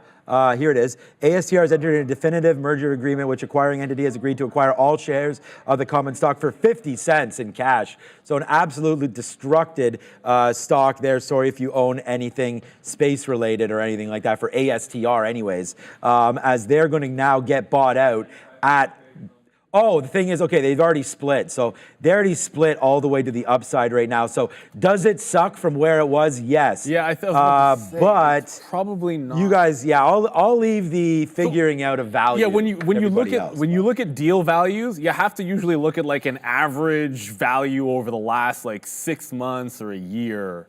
Sometimes they look at like a 180-day average if you're considering like a purchase price, and because of the split, like that's still not good in the short term. Like if they open this thing up, which when it's news-based, maybe they don't open it till tomorrow. I wouldn't be surprised if that was the case. But if they open it today, anyone that was long that going into this, that's bad luck because it will just drop precipitously. My guess is they might not open this today, but that's just a guess. Man, if I actually got sleep and like took care of myself, I wonder what kind of numbers we'd be putting up here. We're pretty tired, but we have it tonight. We have DocuSign coming through tonight. We have some good ones, man. Join me today on the Market Recap Show, and we'll talk about all of this, man. We have Broadcom, we've got Costco. I mean, Costco, come on. I mean, this has been. I told you stories about this. Me sitting down with my father years and years and years ago and watching Jim Cramer and Mad Money and talking about Costco trading it between $50 and $100. Costco $800 today. And that's one of the first stocks I've ever bought. Costco's been quite the runner for many people that have owned that name. That's been a beautiful stock lately. That of course is Costco. So we'll wait out for that one and see if we can get anything with that. And then Broadcom coming through with AVGO, the biggest name. Yeah, we're gonna go to that in a minute. No, just wait 1 second. I just want to show you 9%. 5% for Costco, Marvell 13%, DocuSign 11%. All right, Ram, let's go. All right, so it's going to be a big moving day today, right? So, no, it's not March Madness moving day or anything like that. It's not moving day in golf where they talk about that as a Saturday. But right now, Patrick, we're going golfing, by the way. Big Bear. There's DocuSign. Yeah, Big Bear AI should be fun. I know nothing about that. Petrobras, go get some energy. Duckhorn portfolio. MongoDB, it's kind of blocked off for you there. Yeah, I don't see Mongo. So Mongo's Mongo there, could be Marvell, Costco, Broadcom, those big. Gap, never sleep on the volatility Gap. in some of those retail names. Yeah, Gap. I mean, it doesn't have the short float that it used to, but it's still a decent Gap one. is there too? Yeah, Gap's there. Ooh, 14%. Okay, so just let me. Yeah, 14. Yeah, that's still good. Today is kind of like the Super Bowl of like rando stocks because like you're not really expecting it. Yesterday we only had Victoria's Secret, which the secret is out on that one. Downside for Victoria's Secret. But look at today, man. You get some big expected earns. Marvell, 12. Kroger, 6. DocuSign, 14. MongoDB, 14. I don't even know what IoT, well, Internet of Things. Samsara class, 20%. DocuSign, 12%. Sienna, an old technology there, 13%. Gap. Gap's probably going lower. Look, everyone's favorite Chinese name, just joking, Billy is in there. And we probably have a lot more. Billy was this morning. Oh, yeah, before market open. Yeah, right, before market open. I remember because they were down a bunch. And right, American Eagle Outfitters already in as well. So, all right, man, it's going to be a really, really fun day. So join us tonight at 4 o'clock. We're also going to have Danielle Shea on as well. So it doesn't get too much better than that. Although it was really great with Chris yesterday. Thank you to Danielle Shea. I shouldn't thank her yet. I'll thank her when she shows up. You can say she always shows up. Thank you for coming. And a shout out to you, Ponzi Fonzie. How many shouts does this guy want? You know what I'm saying? One a day. One a day. And I also shouted you out, by the way, Ponzi, as you would know, on Twitter. So he liked one of my tweets. It was like, can I get a shout out? Bang. You ask, you get, man. There's a shout out for Ponzi. Multiple areas. Hit me up on Instagram. You'll get one there too. Nikki Cutlets, loving Danielle. Well, you get to see her tonight. She'll have something to say about AVGO for sure. This is a flat top. It's a flat top breakout on AVGO right now at the $1,400 level. Just because we happen to be talking about it, have a look. We don't trade. The day traders tend to not trade $1,400 stocks, but this one has been an absolute high flyer. I'm just looking to see if they're going to split. I feel like this time. I've said it every single quarter, and it hasn't happened, but I feel like this time it could be real. And then someone in the chat was mentioning that these guys almost rarely miss. It's not going to be about whether they miss on the numbers. You know, they're not this earnings season. Up here, up at the top, it doesn't matter if you hit the top or bottom. The only thing that matters now is the guide. Top and bottom hasn't mattered. Just ask Palo Alto how they feel about that. So we'll see about AVGO. I did just reload. Oh, I'm still there. ARM. And then it just broke out. So there goes AVGO. It's a $1,400 stock, so moving a couple of dollars, you got to put it into perspective. Not necessarily gigantic, but ARM put in a lower high now. Dude. So we're continuing to flush into the downside. Tesla's holding 179, but ARM is now stair-stepping to the downside. Got a $0.50 on this one again as it continues to fall with the market. It is the first time we've had 3 consecutive red candles on the 15-minute. All day on the NASDAQ. All day. Good song by Kanye. I thought you were saying Adrian Peterson. Adrian Peterson, yeah. Yeah, I love Adrian Peterson there. Well, I don't really, not that much actually. Okay, so there's the move down into there. We were just bidding. I mean, honestly, man, we were bidding. It doesn't matter. Hopefully it comes in 210.26. You know what that went to? 210.27. Honestly, like it's right there. You can, I mean, the pending order's there. Hopefully it falls back in again. Let's just take something out. I mean, we just went here because I was like, oh, let's bid at 25s, and then I said, no, let's bid a penny ahead of 25. So we went to 26. It just printed 27. Apparently, Grindr right there. released their earnings today. Yeah, Grindr. No, it's just a guidance. Oh, the guidance. Okay. Grindr just guided higher. I don't even know the symbol. It's GR. I just see a volume spike on it. It was a What is it? GRD? GRND on, but it's on the New York, which GRND. threw me the first time. Oh yeah, there it is. Okay, we'll see if it's moving around. So 860. Okay, well it's definitely moving. So let's check out what's going on here with Grindr. Nice move up, grinding higher, but $9, $9.50. Pretty much dead stock right now. So we'll wait. We'll wait for that. There was some relief. It's not a lot of volume. Like, just to give you an idea, it didn't even though it did that spike through the high, it didn't even hit my high of the day Momo scanner. So the volume must not have been close to enough there, which is good. Scanners, to me, should have volume as an indicator. If you're wondering what I'm talking about, this is my trade ideas. It's like my second page on trade ideas. So the high of the day momentum scanner. You want breaking out on volume, or you want decent volume and then maybe the float being relevant as well. So you can set those up how you want. But if there's no volume, then there's no party to the upside, and I just drag that instead of moving it. So we're not going to be trading that. You want if I don't see volume in the move, then you don't want to pay too much attention to it because then it's not going to be as tradable. But market continues to go down. People have said there was news on Tesla. It was Elon Musk just tweeted something about the Model 3. He tweeted an article. All new Model 3, and I haven't seen it, but it looks like they have a bit of a stream going on. So Tesla got a bit of a bump. It then put in a lower high at 179.5. I'm going to move a trail to that lower high because if there's something going on with Tesla, I don't need to get caught. Oh man, what a couple of good shorts this is, man. Now AMD is now $1.70 in the money, so we'll just go like this because this is what we feel like today. It's coming in pretty nicely. Like I said, we'll have our number one. We'll have the best day we've had, and it's been a good one. So we'll wait. NVIDIA adds $1 trillion in 67 days on their market cap. So that's unbelievable. Just saw that come through here as Apple continues to remain the weak one here. It's not the chosen one no more. The chosen one, of course, is NVIDIA. And I mean, all right, so we always talk about having abilities to do different things and making sure that no matter what you do, you know what you're doing.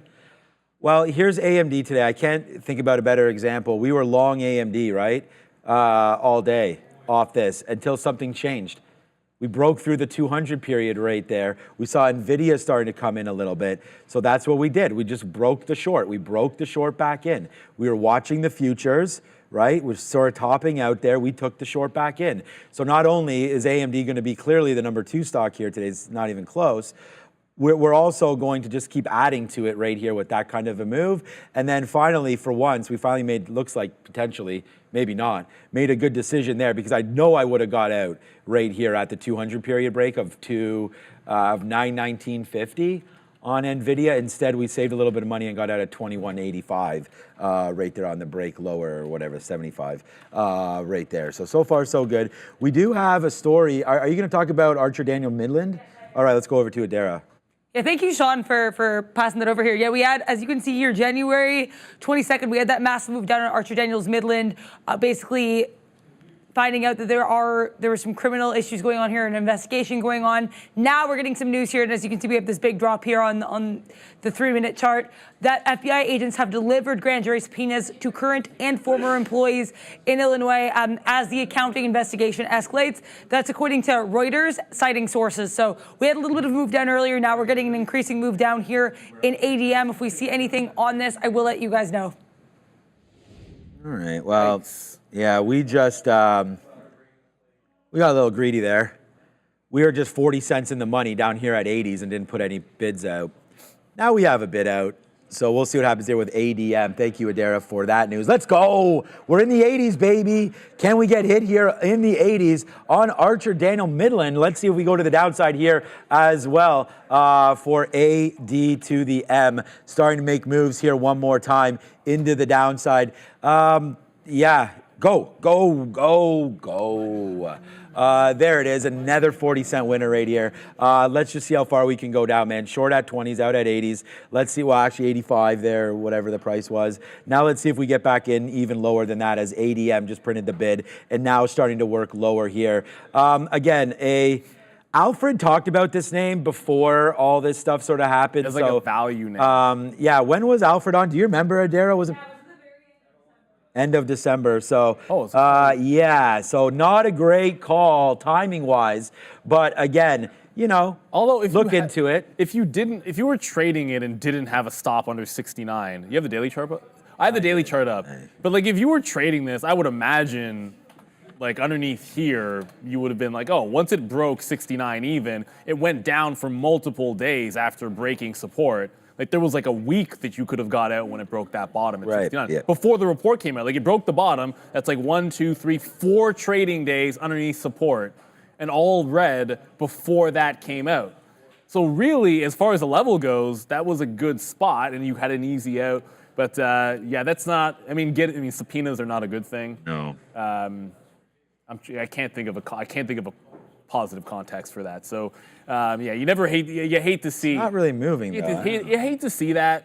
You never want anyone to lose any money. Let's see how this thing settles down. I always think if it comes all the way back into resistance or support, that can be a level. But keep your ear to the ground there. Oh yes, I knew that it was the ASTR. So it is still halted. I'm fully expecting that you're not going to see. I'm not sure you're going to see this one open back up. The news is out. Oh, no, okay, now they have it. Okay, they didn't have this, and now all of a sudden it's there. When I go to pull up and finally get to talk about it, now they do have a resumption time. Now, when I last looked, there was not a resumption time for ASTR. Now there is one, and it's saying 340. So the news was 50 cents for the rest of the shares that they don't own. I forget who's buying it already. I'd never heard of them. But if it's being bought for 50 cents and it's trading at 86, this is probably headed down, ASTR. And I don't think this is a trade that you'll probably be able to capture. I would suspect it just opens up right down there. That'd be my guess. Yeah, I think it might not even open up. They might just take it private, and that's that. I don't but then, know. I mean, they've said I didn't think they'd open it either, but there's now a resumption time, which is that's surprising to me. A lot of times with a deal this late, they just would open it up tomorrow and let everybody digest it. But maybe we'll get a few minutes of chaos there. ARM is catching a bit of a bid here off of 139.5. We'll see. I mean, Tesla, whatever that news was, doesn't seem to be doing much to the stock. It was just Elon tweeting about a Model 3 update. Okay. Just real quick, I just want to show people, we talked about the success of the floor and how it's doing well. Like, look at this example right here. This is like the market right now gives you huge opportunities for very small risk, right? And I'll show you one example right here. We wrote down RIVN today on the sticky note, which is beside this bull right here. We wrote RIVN down $11, okay? So we wrote down buy RIVN $11. And we even talked about what the catalyst was. Obviously, you can see where the volume kicked in. It was on the watch list, so a shout out to the watch list as well. But we wrote that down. You know where my stop is on this trade? 1097. So right now we're long on RIVN 1106. We gave this 10 cents of breathing room. It's now $1.40 in the money. Okay, so that's what this market can give you pretty much on a daily basis. So, you know, just be careful with what you're trying to do. But at the same time, these are the huge monster winners you can get. And I mean, we talked about it right now with a trade like NVIDIA as well, right? When we're going long down here at 895 and 896, our stop is like $2 or $3. We actually, this stop right here, our first trade at 900, our stop was 895. So let me clarify that. $5, right? And then it came back in, but that was just a small position. It was more about building this. And our average price was like 897. So we were giving this trade about 250 worth, right? So if I go my max shares times $2.50, or the maximum shares I had at this time, times $2.50, right? And then you sort of extrapolate how much we've made on that trade, it's that's the important thing for here for a trade like NVIDIA, right? You could have done the same thing on Meta. Meta would have been better than that. We already actually talked about that. But okay, so Coinbase, hey, look, what happened? Where's okay, I canceled everything on Coinbase. We're waiting at 241.70. Remember we were at 241.30? Well, obviously we canceled that. That did not get filled, but we should just take this again. But crypto's at 68 now. All right, now that we didn't get filled, thankfully, 242. So my stop was always going to be here at 242. So we're going to try to get a little bit more here on a bump. Maybe we'll try to get some 50s here on Coinbase and then just do that same kind of talk back and forth again. Take small risk on Coinbase, probably worth it. Archer Daniels right now 40 cents in the money, but it's bouncing around. Let's see how low ADM can go. There, okay, ADM now is going. So here it is. It's finally starting to go. We just broke below 80. Oh, we came right back. We touched 71 there on ADM. So the fun, although it's 329, man, we're really starting to build on what we have here. So far, so good into the close. RIVN, stop right here. That's what I wanted to get at. 1241. So we're going to stop out here with 10 cents worth of risk. We're going to see if we can capture $1.35. That's what it's all about. And the Rivian event was, I mean, it was wild action, even if I didn't find it that interesting myself. But, I meant to go to, Joe Schmo just put crowd green, and I love Palo Alto so much. I was reading CrowdStrike and went to talk about CrowdStrike, and I still typed in PanW. I like the stock. I guess you can tell there. Oh, yeah. But by the way, Palo Alto is up 2.8% and near its highs of the day. So shout out to that name. Yeah, okay, CrowdStrike.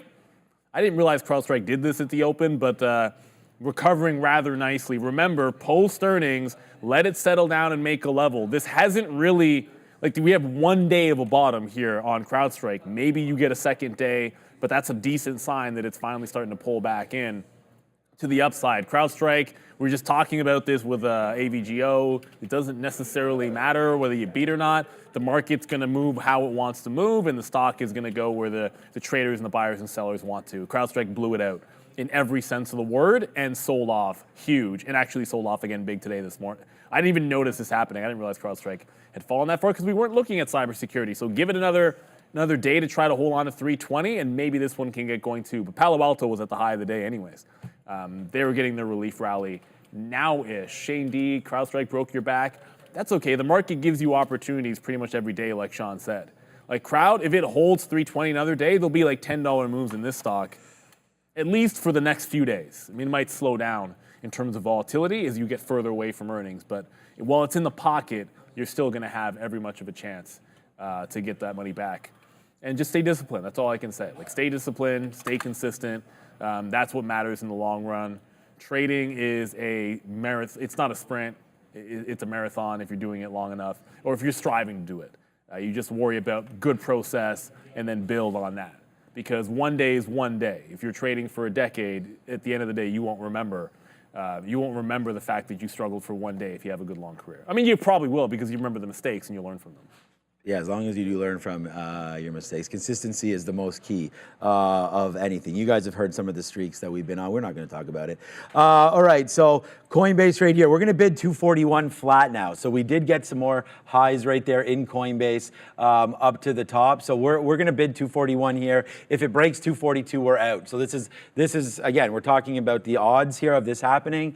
So we'll wait to see if it does come through right now. Coinbase, we're short at 57.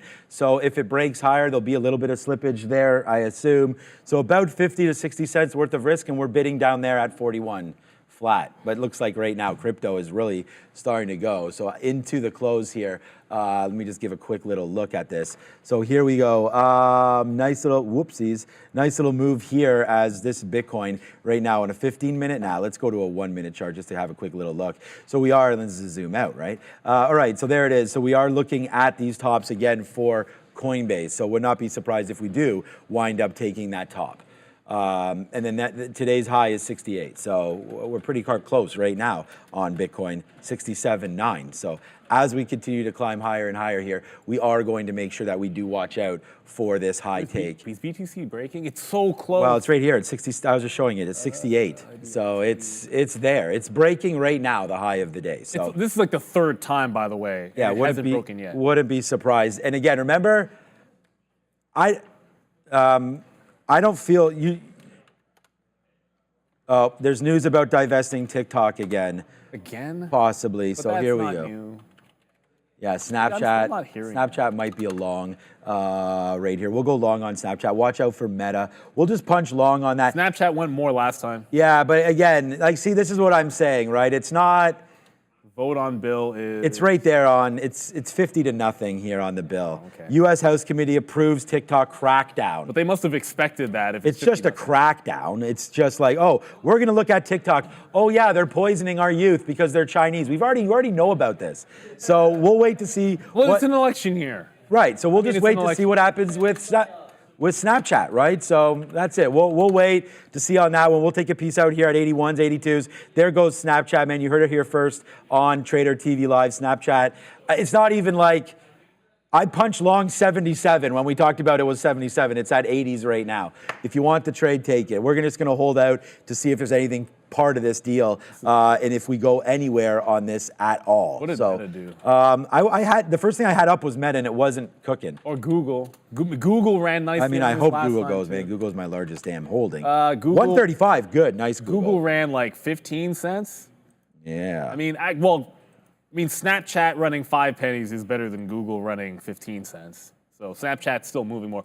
This week just keeps on coming back. But Google, yeah, looking a little bit strong. I love the fact that it's going to hold here. It looks like we are going to close above that 200 period. But if the vote is 50-0, then it probably wasn't a surprise that it was unanimous.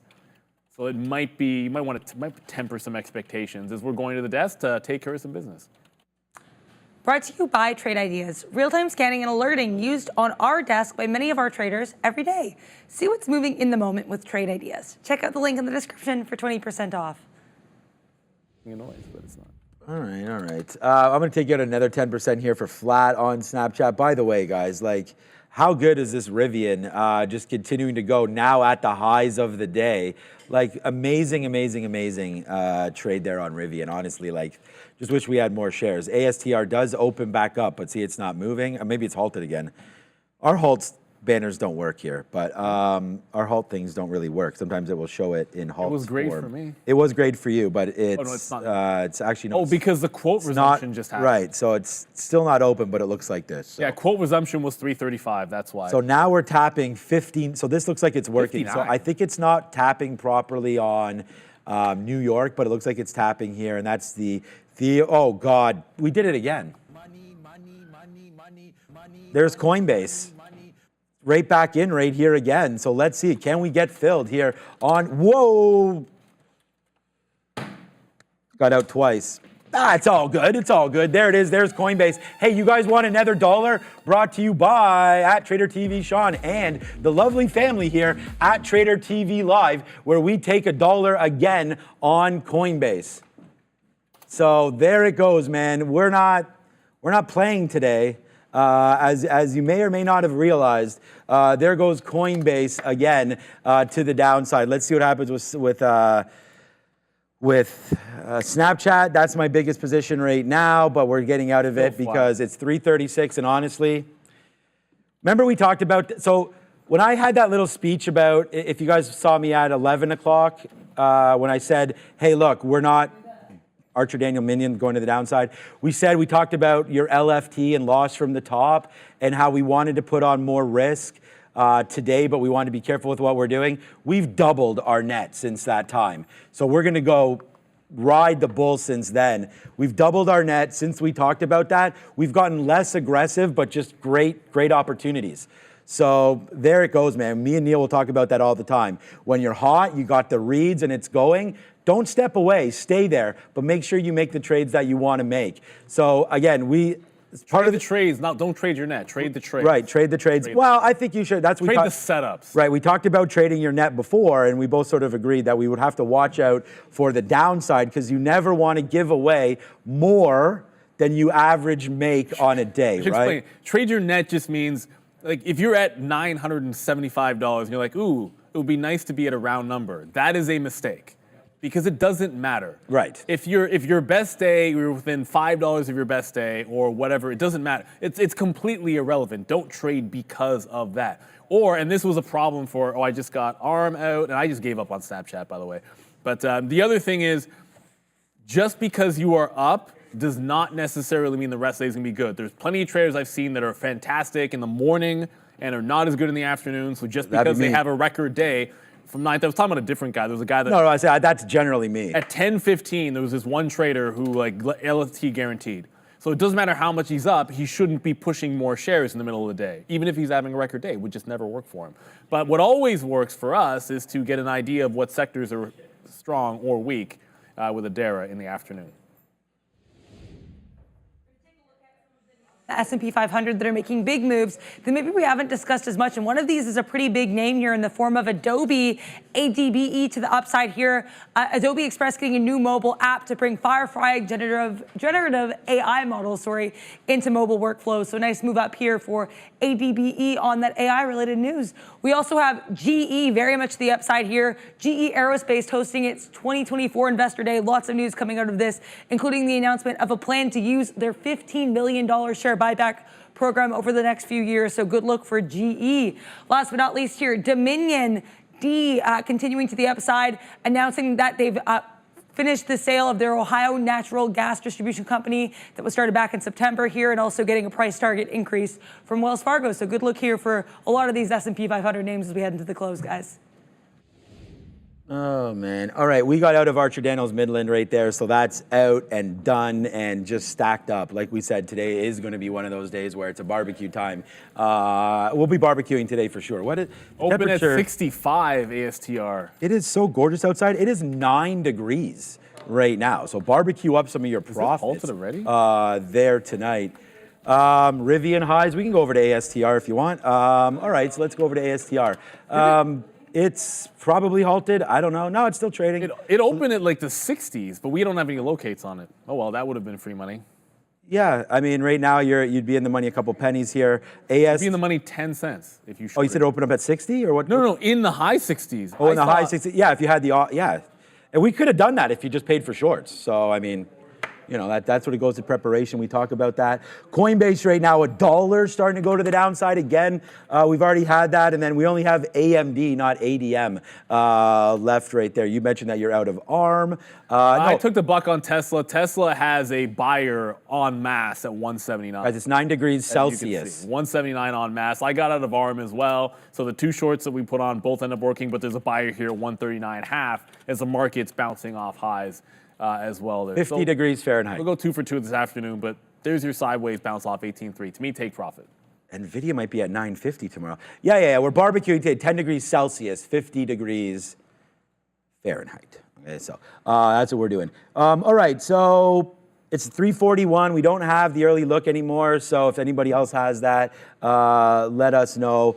I'm already, like I said, this is going to be I mean, we've already said it, so a big day. MFC here, these are all going to be coming out. We can get rid of ARCA, that's not going to matter. But this is what we see so far here today. So kind of mixed. I would say there's probably more buys. You got Walmart's a name that honestly, I was thinking about pulling the trigger today on Walmart.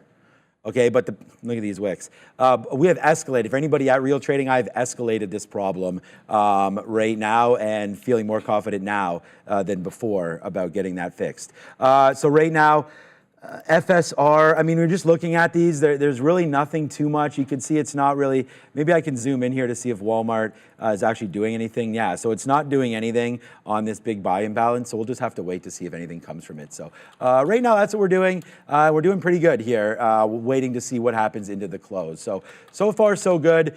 Stick with us, and we will get these charts fixed, and we will hopefully be able to see some decent size imbalance trades coming through for you guys today. So far, and then we will wait to see where NVIDIA closes tomorrow, man. Like, we are happy getting out at 922, remember? And then all of a sudden, now you're back up 2 days high and just taking names again up here at 925. NVIDIA up 5% again today, and just looks like there is no stop in sight whatsoever for this monster. So NVIDIA just keeps on trucking along. It absolutely does. And Tommy Trillions just says 4-hour Amazon rejection at 177, thinking about a long-term one. How about, I'll show you this one on Amazon. Look at the weekly chart. If you pull up the daily or 60-minute, you're going to get the same look at that top where it's been essentially rejecting this high. But if you pull up the weekly, there's a lot of resistance in here for Amazon.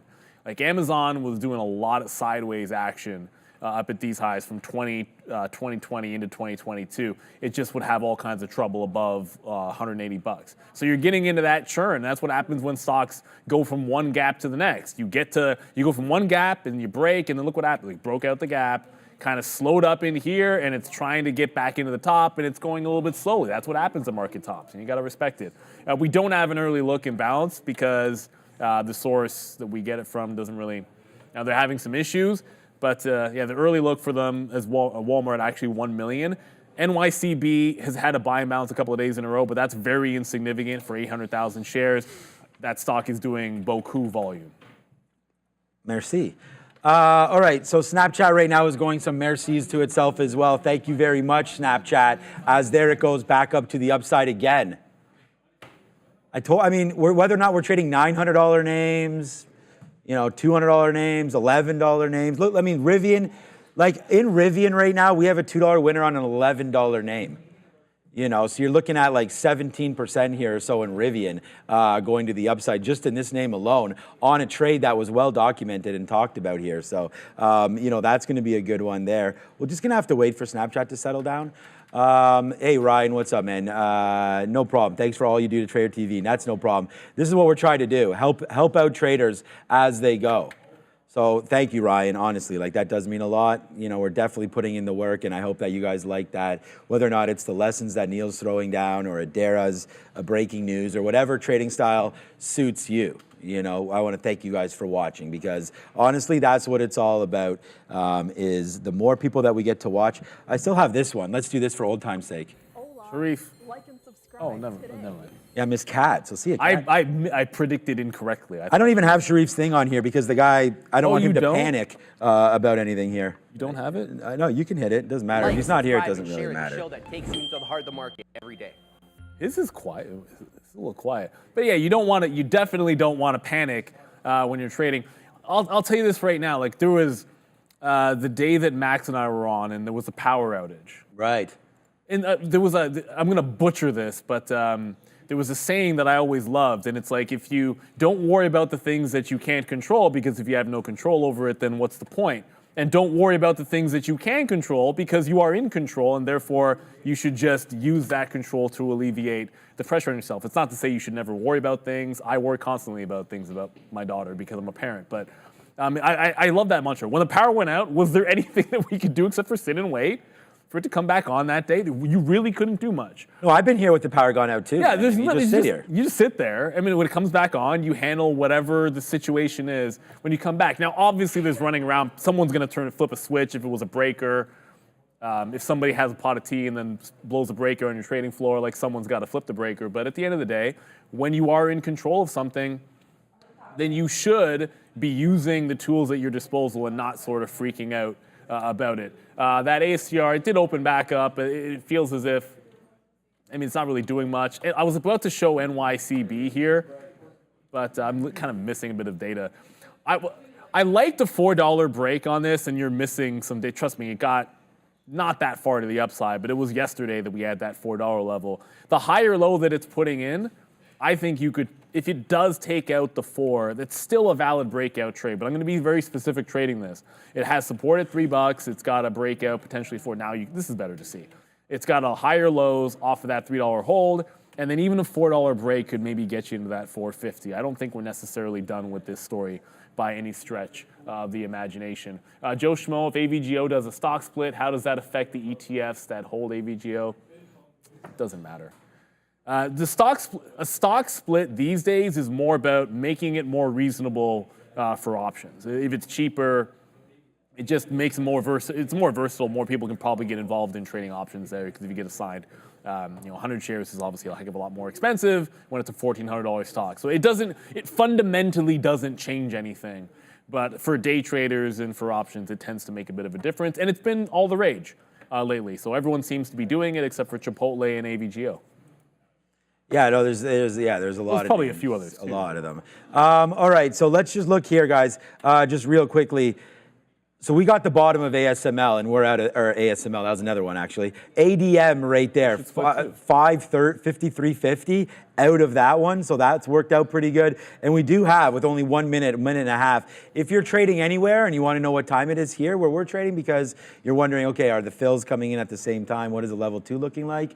It's 3:48, we're in Toronto, Ontario. It's 3:48.37, 3:48.39, 3:48.40 right now. So look at your time. We have it at the bottom, but again, if you're delayed, it's not going to matter.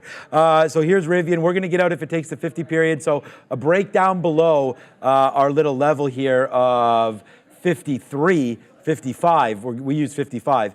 That will be our out there. We'll just take a small 17, 18% winner on that one. And by the way, Snapchat as well, we only have 10% left. We just got an 88 fill there, and the high was 91 there on Snapchat with only a minute left. AMD is starting to really start to work with the hot dog cannon for AMD again, as there it goes into the downside one more time for AMD, just sort of stacking up here at the end of the day. So yeah, so far so good here. Thank you for watching. We're gonna have the imbalances in 30 seconds. It's 8:48 in the UK. Okay, what's up, T-Money? Yeah, hopefully you're enjoying. Hopefully it's not raining. It's always raining in the UK. Yeah. It's going to rain here this weekend. But the imbalance is in about 10 seconds. I mean, TSM wasn't there before, but now 1.5 on the early look to buy. I didn't see that. Or sorry, to sell. It's MSC that's to buy.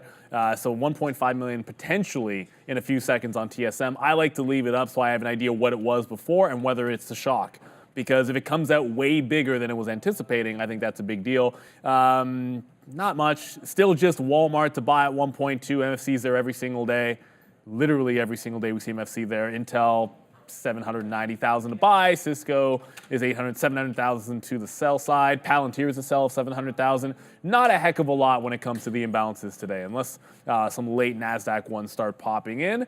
A bit of a nothing burger when it comes to those imbalances. The overall number we should get in a second. That ASTR seemingly holding above 50 cents for some reason, I guess. But I mean, if you're going cash for 50 cents, I can't really imagine why anyone would be buying it above 50. But to each their own. It doesn't have to make sense. If you can get it. I mean, it doesn't make sense to me, but maybe we don't know something. Don't worry about it. All right, sounds like Randy has fixed the computer, so we're going to be only here for a couple more minutes. Then we got to go over and make sure it's all good as we get ready for the market recap show. Join me tonight. We'll have Danielle Shea coming through. It should be a lot of fun there. Here it is right here. Thank you to Ramin and to Fabian for this very nice Costco, Broadcom, Marvell, Rivian, NVIDIA's always there. Right there. Join me with Miss Trader Danielle. Okay, did something just fill for me there? It looks like it. What did we just get stopped out of? Was it Snapchat there? Oh no, it was Rivian. Okay, so Rivian, boom goes the dynamite. We'll put that in our cap today, and we'll just face slap it out. Rivian, again, a sticky note name. We have the sticky note right beside us. We talked about buying this at 11, so when you buy it at 11 and then you sell it at the end of the day at 12.50, you're not doing too bad. So that's a good little take there for Rivian. Join me tonight and we will break down all of this for you, and we'll talk about everything that we're doing. Coinbase, man, look at Bitcoin, ripped all the way back to the upside, so expecting to get stopped out of this Coinbase in just a matter of seconds. But again, this is what you do. You watch, it's gonna break. Oh no, it's not broken yet. Oh, not broken yet. As soon as it does, this is part of the lesson. You know, you get in. We actually got 2 outs there at the bottom. Remember, we were mad and we got out twice. It did wick down into 240.50, but there's the stop out. Did not happen for us there on Coinbase. Almost did. Let's just put out a bid now. If we can get back into let's just say if we get back into 241, let's just take this out. We almost got stopped out, so we don't want to necessarily. I mean, we'll turn a winning trade into a loser, but it's already a winner because that's 2/3 out right there, holding 1 more third back. So that's that. Yeah. Bitcoin did not. Did not. Yeah, I just was watching. It's so ridiculous. I mean, eventually it's going to break. It has to happen. It doesn't have to happen, but I'm telling you, eventually we can take out the 68. It's not even the all-time high. This isn't even the all-time high, the 68 level. You got to go back and look at that 69. And the 70 break is probably even bigger than that. But even just the 6-8 break, I think could be worth it. I've been watching it on IBIT or BTC here. So in lieu of that, we just patiently wait for it. I got out of the shorts that we took. But look at Broadcom. Remember that 1400 is now at 1405. So into earnings, up 4% and continuing to go higher in the face of the market making lower highs right now. Actually pull back off the highs. The NASDAQ at 1.5. AVGO's on an absolute tear. That said, I mean, it's going into the top, let's just say. Like you're about 3 percentage points away from the wick high on Broadcom. And this, at the beginning of the year, was like $1,000 stock, maybe $1,050. So it's 35%, 33%, whatever it is on the year. And you go back to this time last year. I don't know why this isn't pulling back further, but that's April, and it was a $600 stock. So it's up, well, 120%, call it 1.25. It's all right. It's all right. Yeah, Not it's bad. Good investment. All right, so we got stuff out of Coinbase as we sort of thought would happen. I mean, we could have taken the bid there at 70 or whatever, but that would have been for flat. So we'll roll with it. A positive stock today, Coinbase. We sort of talked about some of those trades, but again, I'm just really happy with what some of these coins are doing here again today as we just continue to watch out for them. And Ethereum is going to break $4,000 tonight. So watch out for that very, very soon happening. And then everything else is really rocking. So nice upside moves. The market's trying to move around a little bit here as those imbalances try to get all figured out. There we go. Nice move back up to the upside. We're still in the money, 30 cents here on AMD. You know, my stop was 212, but 17 cents. Oops. My bad about those charts again. 17 cents worth of risk to make, again, another $1.50. So that, well worth it there. Like I said, great time to be trading right now. Snapchat up 6 cents, not really moving into the close. My stop was back in there to flat. Maybe we could just take we could just take this out right now. There's more size on the bid now than on the ask, but with imbalances just kind of looming around here, there's almost no need. I got to go over to the other desk anyways and get set up very, very soon. So we could probably just put an offer here on Snapchat. Let's maybe just offer it here at 85. There it is. So we'll take that out as it sort of goes back up there and fills all of, or at least those dark pools there at 85. So we'll take that out.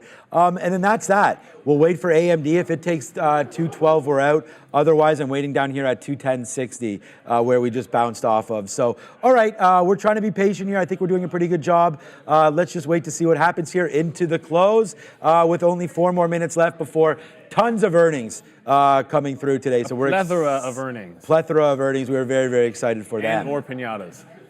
Pinata. What is that from? It's from the Three Amigos. Oh, the Three Amigos. That's a great movie. I love that. A plethora of pinatas, a plethora of winners, a plethora of market gainers today. Oh, man. Market gainers. NASDAQ Stocks up. that are gaining.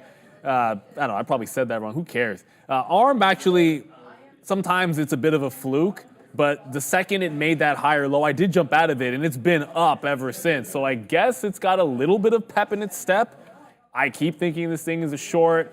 Things that get interesting. TC, you're right. It's Big Bear AI, the name that everybody is most interested in. You think everyone cares about Broadcom? Nah. Costco? Wrong. It's Big Bear AI. This sucker's probably going 20% one way or another. Look, it's basically moved that up or down in the last week or so. So, yeah, it's kind of gearing up for something crazy. It's got AI in the name, so we'll probably say that a bunch. We'll see, but you're going to find out in a couple of minutes. I don't know exactly what time they report, but I bet you it'll be in the next half an hour. So Big Bear AI amongst the names. I guess they're not cool enough to get a little graphic for the market recap show, but Big Bear AI. We'll shout out Big Bear AI anyways, because they could be the biggest. They could be the biggest percentage mover tonight. That's possible. Just saying. Marvell, yeah, there's tons happening Marvell's tonight. Marvell's tonight. All right, I'm going to flip over, guys. Again, thank you so much. Look at NVIDIA.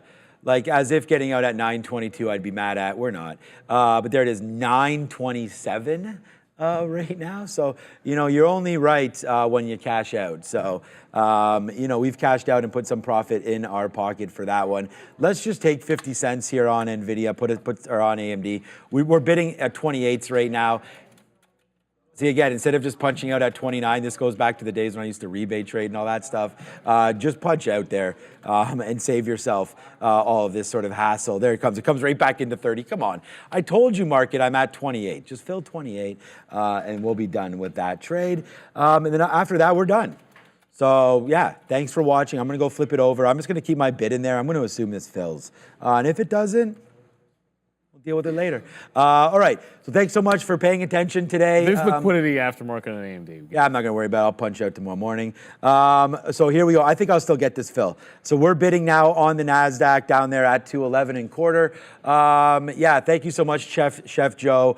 Glad that you hit that as well on NVIDIA. I mean, that $900 was a really great level there. So again, congrats, and we'll see everybody on the market recap show in a couple of minutes. Shout out to some, look at that, Faded Trader. Shout out to all the Solana bag holders. And we didn't mention it in context. The midday was talked about with Netflix, but the Jake Paul. Ooh, Adrian saying Jake Paul will beat Tyson up. Even, no. He said even in prime, which is just, that's cute. That's cute. I mean, obviously Mike Tyson in his prime, if he wanted to, would have ended Jake Paul's life. Let's be real. I think we all understand that. That said, getting paid. Should be an interesting one. Netflix did move a little bit on that news. We got about 30 seconds to go into the close.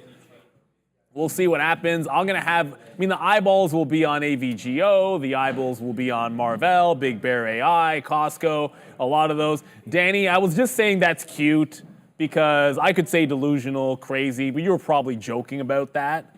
Obviously, Jake Paul would never beat Mike Tyson or any real fighter in their actual prime. Like, come on, let's get out of here. But let's get the countdown on, get the camera off me, throw it on Adara. There we go on a market update in 5, 4, 3, 2, 1, and ring it.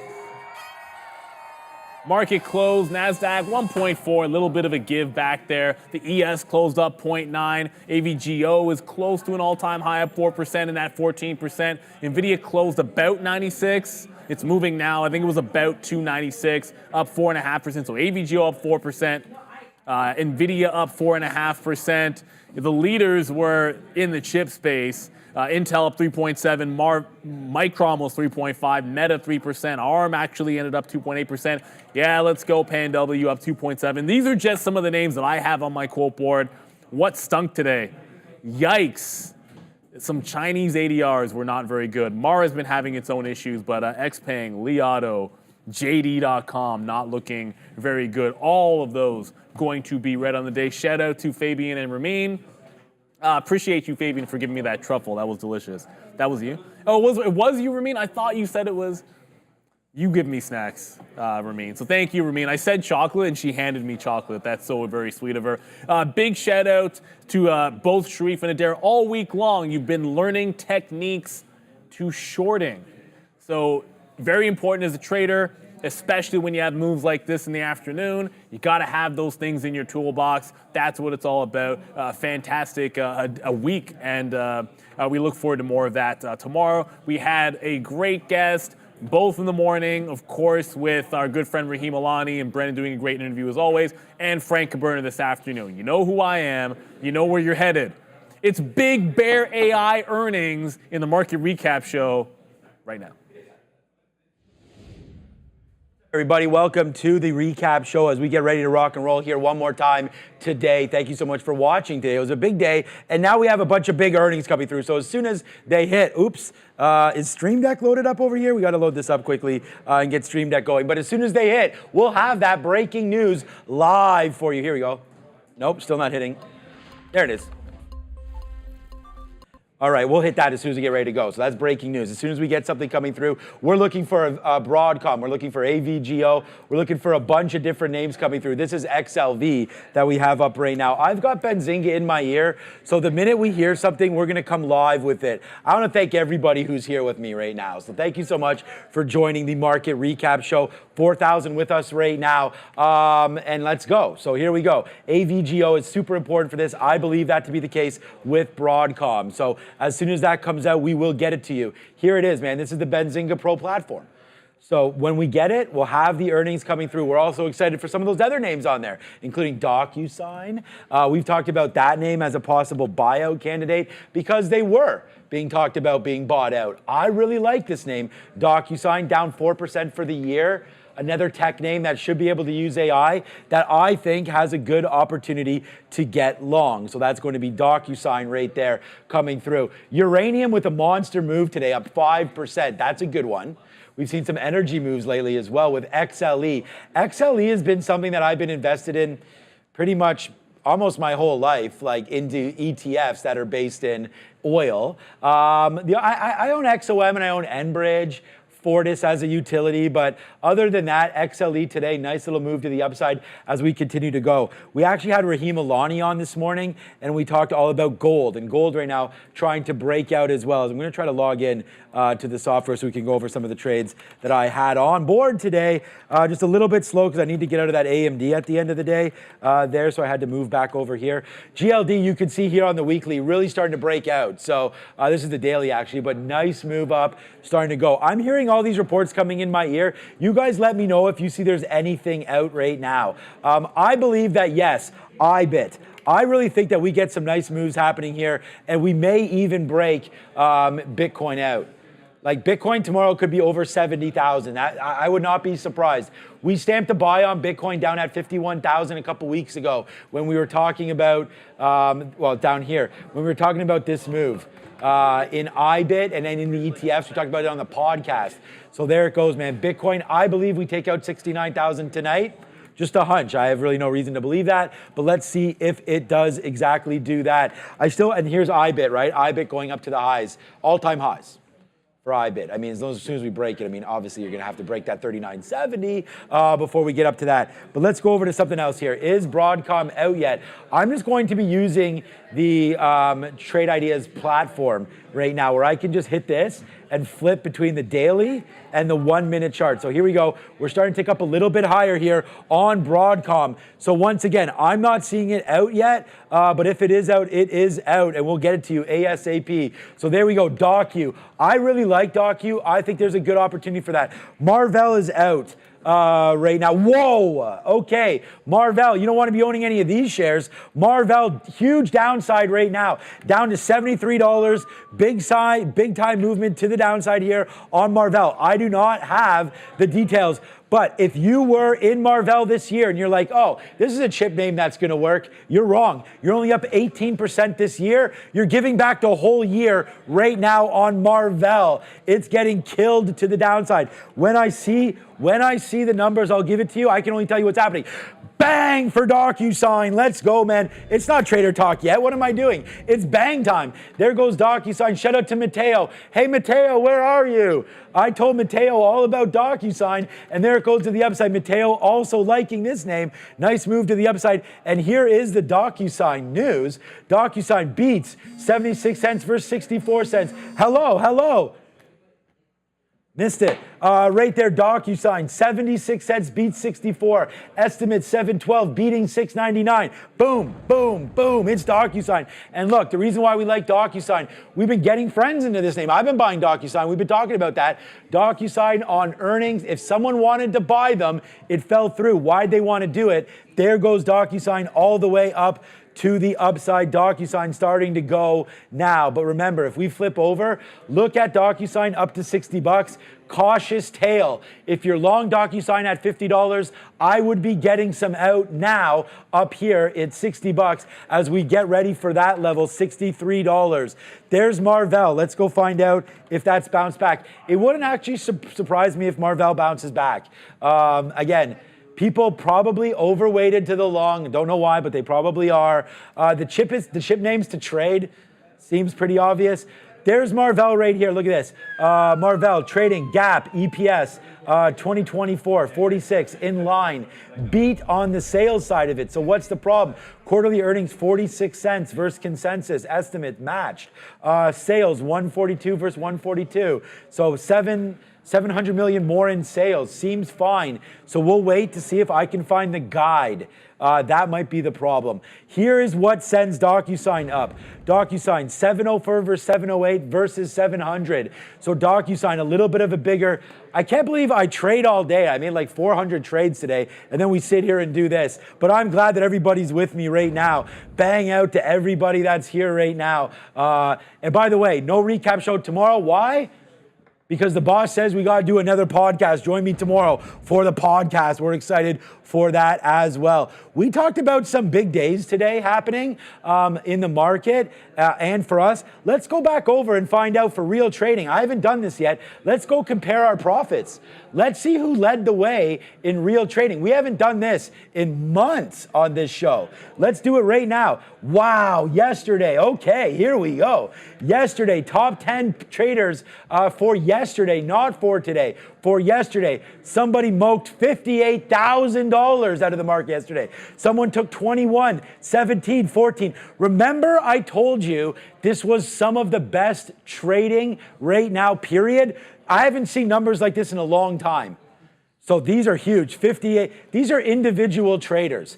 58, 21, 17, 14, 12, 11.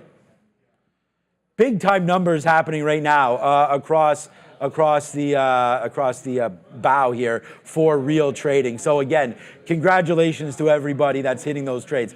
Marvell up 21% year to date. That's what we're talking about. But today we give back a little bit, up 6, down 6. But you know what I think? I think this number down, oh, you can't see. Can you get my face off there, Ramin? This number down here actually includes today. So it's moving with this. So I think Marvell probably is up about 25% year to date. Let's just see that number actually.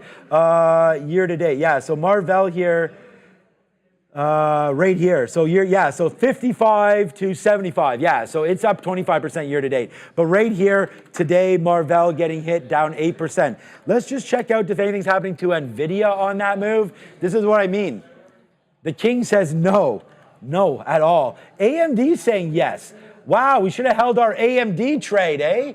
Like we talked about, getting that out right there. Should have held our AMD short. All right, is Broadcom out yet right now? All right, let's go over to Broadcom. No, Broadcom not out. This is what we wait for right now. What else is out? IoT is out. Samsara, Internet of Things, $34, bouncing right now to 36. Nice move for IoT. All right, but let's go over what was bad today or what wasn't bad today. You can see UNG right now today. Ugly day. They don't call this thing the Widowmaker for any particular reason, do they? Yeah, it's because it kills you. UNG, look where it was at the beginning of the year. $27, now down to 16, down an amazing 8% on the year, and starting down 8% today, sorry. Nice move down. I'm hearing right now Coinbase actually just now catching an upgrade from Goldman Sachs. Oh, who's around right now? Is Fabian around? I need a water actually, pretty parched right here. All right, yeah, if you can go grab one, that'd be fine, thanks. I mean. We'll stay on this screen right now. Okay, so right now, Coinbase with the nice little upgrade. Let's discuss Coinbase. Upgrade from Goldman Sachs. If I see any notes on that, I'll give you why. There it is. Nice move to the upside right now for Coinbase. Oh, yeah. We have Costco. Costco not out yet, expecting $3.62. Broadcom expecting $10.26. $3.60 for Costco. 10 and change for them, for Broadcom. MongoDB out as well. MongoDB on the daily, yuck. This big data center down 371, 372. Here's Mongo's story right now. Revenue, so right there, Q1 EPS 34 to 39 versus 62, yuck. Bad guide for MongoDB, sending them to the downside. Not only is she the best on the board, but she's the best employee, period. It's Ramin. Thank you so much.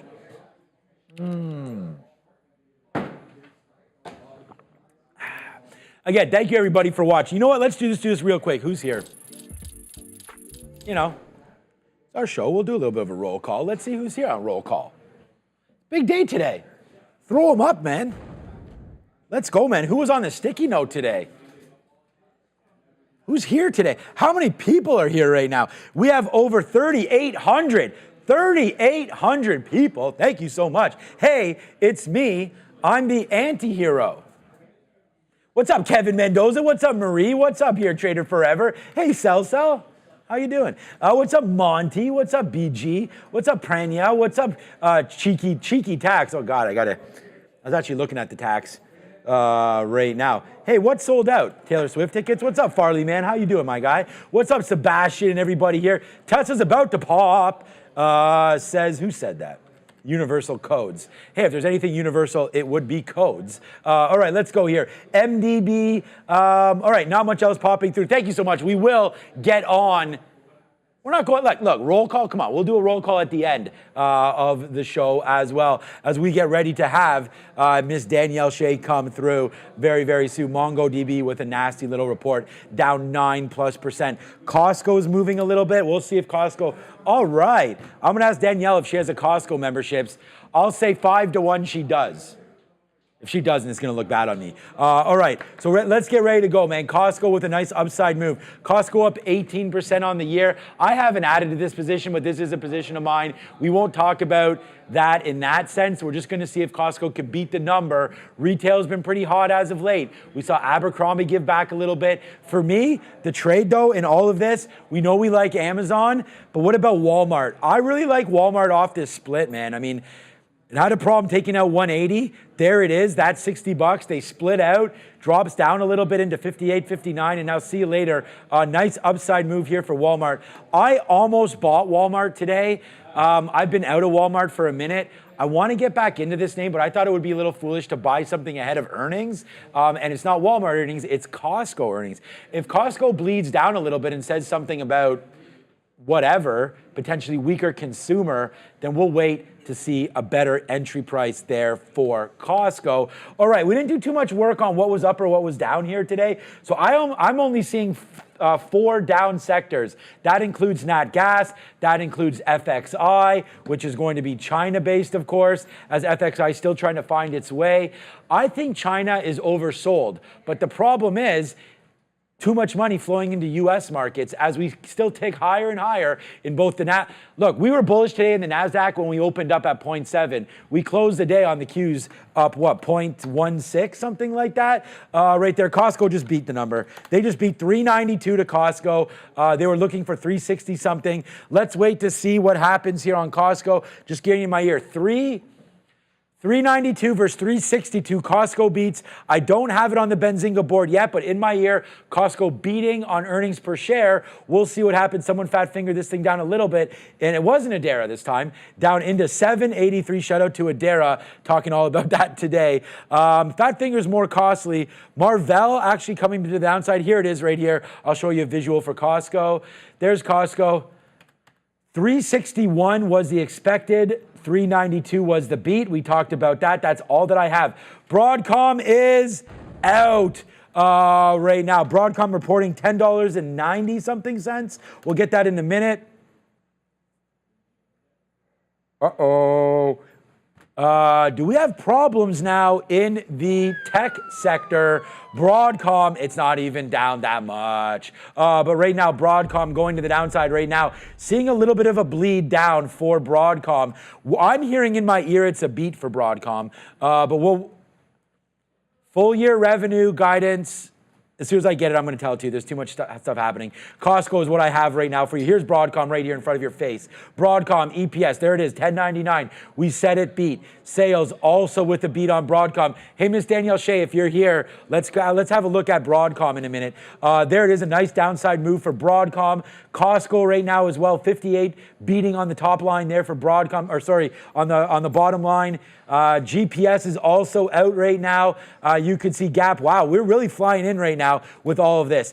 Broadcom down. There it is. There's the real tick. Down 4 points for Broadcom, 4%. Not horrible there for Broadcom.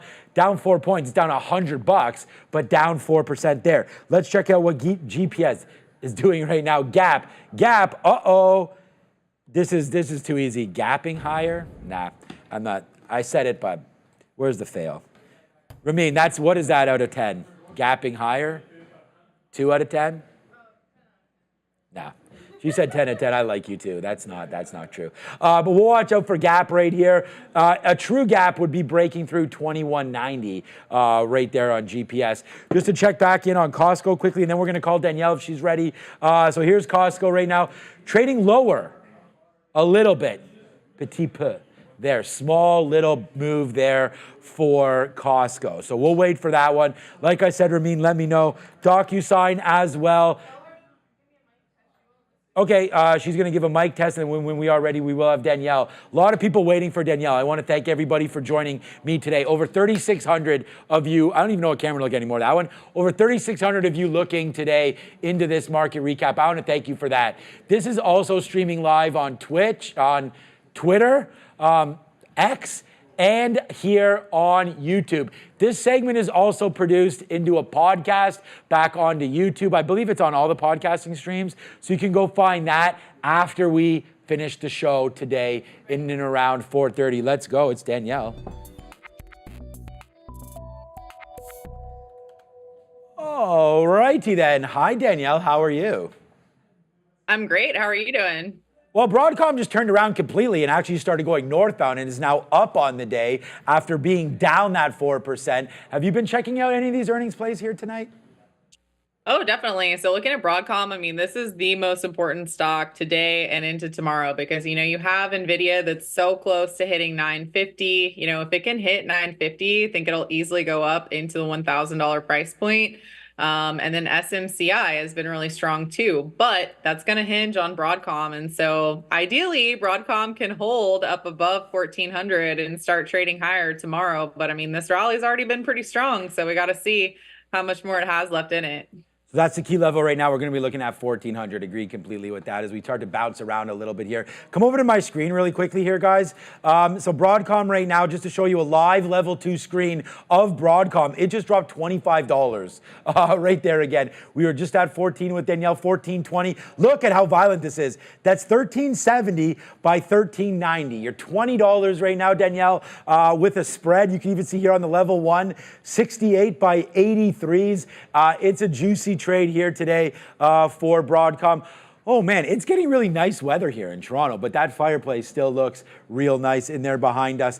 Anything else been triggering for you the last couple days? I feel like there's a sell-off coming in, but the NASDAQ just keeps saying no to that. I know, right? Well, I think we're going to see if we can, you know, end up getting some continuation because, I mean, I was looking at NVIDIA at the end of the day. NVIDIA closed really strong. So typically when you have a strong close like this, especially with a squeeze at the end of the day on the 15-minute chart, whenever you have some consolidation and then you see that ticker starting to take off with high volume in those last 15 minutes of the session, generally it's going to lead to a gap up the next day. So it is a little predicated based off of Broadcom, but you know, I like NVIDIA here. I like SMCI here. A couple others that I was looking at, you know, obviously Costco earnings. I mean, definitely have a Costco membership. I spend probably too much money there, but looks like Costco is taking a little topsy-turvy move. But you know what? Costco, the expected move on this was $42. So at this point, it's still within the expected range. I'm getting long down there. Yeah, I just paid a Costco bill. We went on my day. I just took a random day off on Monday, $600 Canadian. Yeah, that's what happens. That's like about $450 US there, but that's what happens. But you know what? You know, you got the room, you put it somewhere and you figure it out. We had a banger on NVIDIA today. We put on our sticky note, get long above 900. It went into there. Our stop was 895. And then we wound up having the largest trade in Trader TV Live history as we took all the way to the upside and got out. 922 was our last out. But we were getting it out on the way up. Danielle, is there ever a time where you get FOMO, especially trading options? Because I can imagine that you get out early sometimes and then the thing just explodes up. That's what happened to me today on NVIDIA. I thought $12 was good, let alone 30. I'm sure that happens in the option game all the time.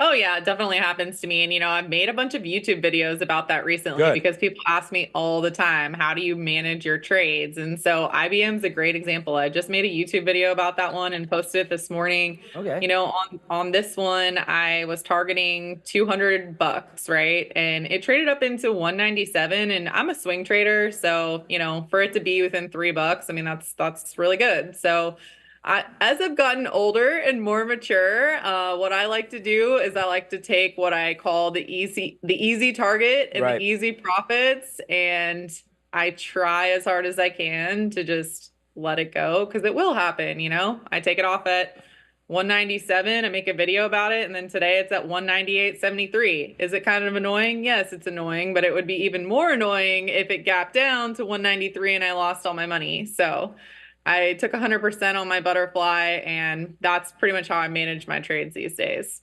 Danielle, you think you're old now? Wait till you get into your 30s, then you'll see, and you'll start to feel some of that pain come through. But okay, look, earnings season is starting to sort of come to the downside. I did want to say something. I give you a lot of credit every single day on the show because something that I've learned from you is if you get that expected move larger than expected.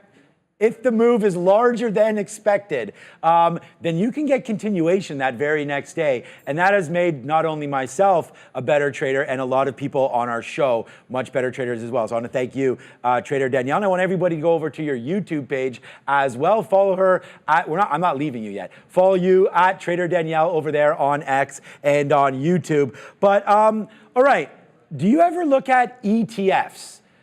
So when we're talking about Broadcom, we're talking about NVIDIA. If you come over to my screen right now, and I want you to look at SMH, Danielle, if you can, because for me, this has been such a monster run on the daily right now, right? I mean, you can go all the way back to that bottom. Look at that 200 period that hit, simple moving average. I love that. And by the way, Danielle, I hate John Deere or Deere, whatever it's called, because I didn't get filled again at 350. Now it's up to 390. I'll talk to you about that in a minute. But come back to my screen quickly, Ramin. There it is, that 138, but look at that extension. SMH just continues to go higher and higher. But I'm just debating if we wanted to potentially take some options to the short side, and you tell me if I want to get some puts on Broadcom. Now I can go to Danielle, I want to see her. If we can go to Broadcom or NVIDIA, and we're thinking about possibly getting some puts there. Have you ever done something where you get puts there, but maybe get calls potentially in an ETF that just has some more holdings in it, or does that not make any sense?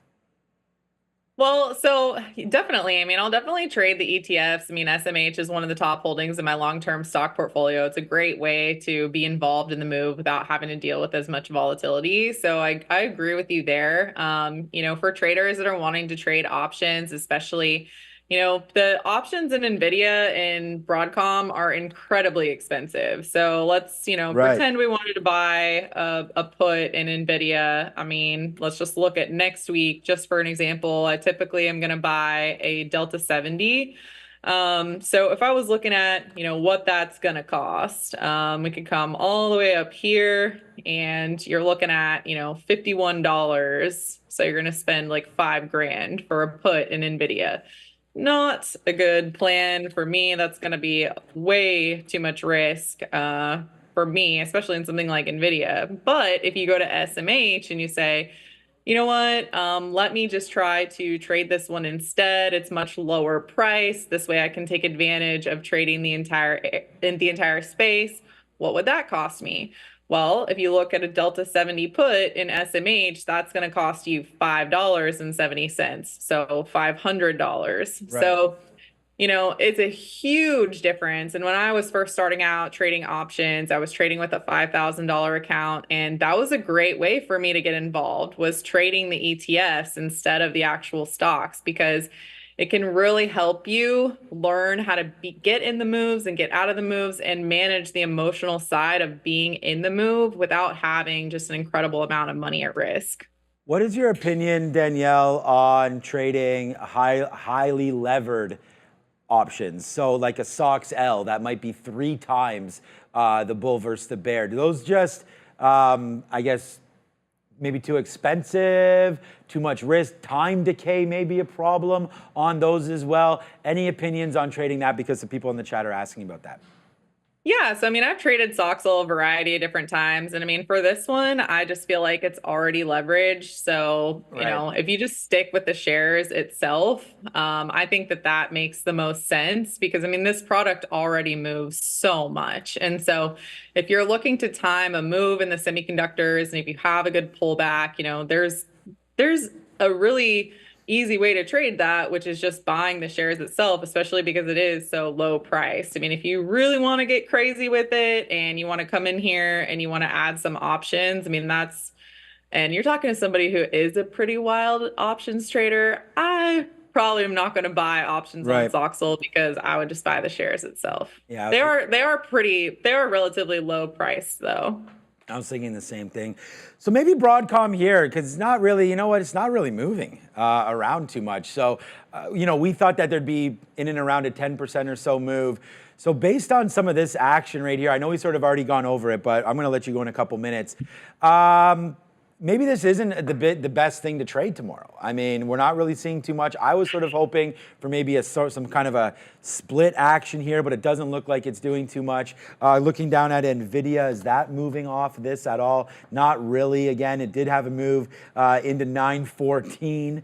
I just laugh because like these moves are just crazy. So maybe NVIDIA is not doing too much. So what would you say right now, just as an initial opinion? Anything could change overnight, but this Broadcom kind of being just down 1.5% or so doesn't really tickle my fancy. Does it showing you anything right now as we just go over this one more time?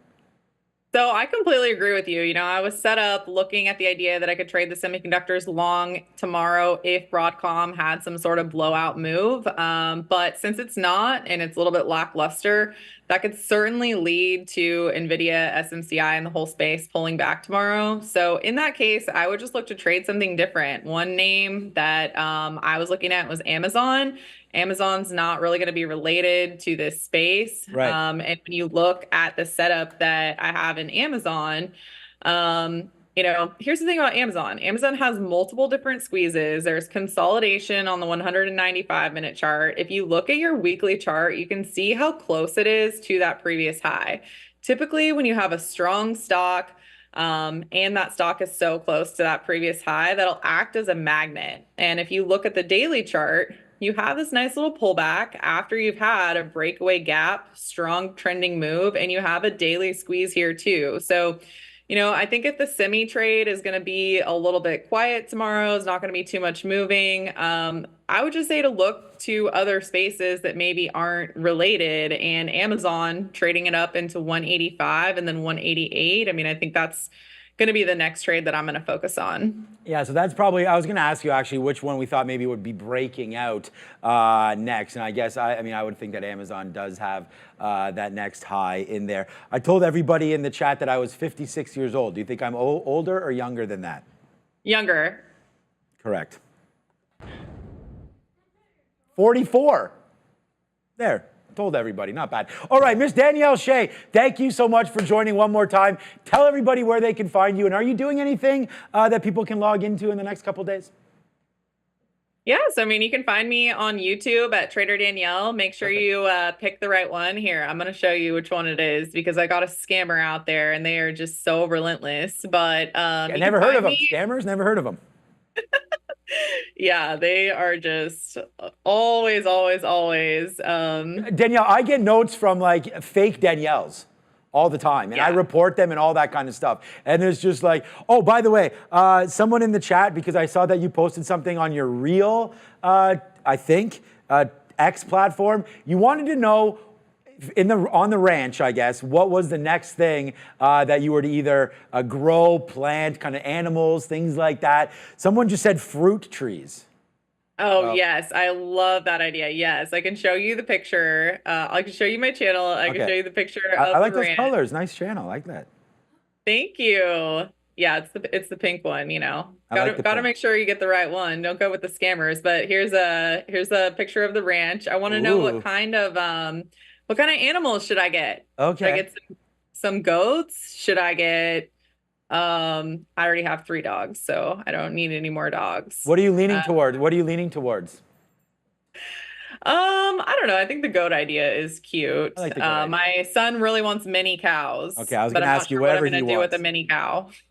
Miss Danielle Shea, let us know. Keep us updated. Everybody will go follow you immediately on X, and then they will comment and let you know what you should be planting and or having running around that lovely ranch of yours. Thank you, Miss Danielle Shea.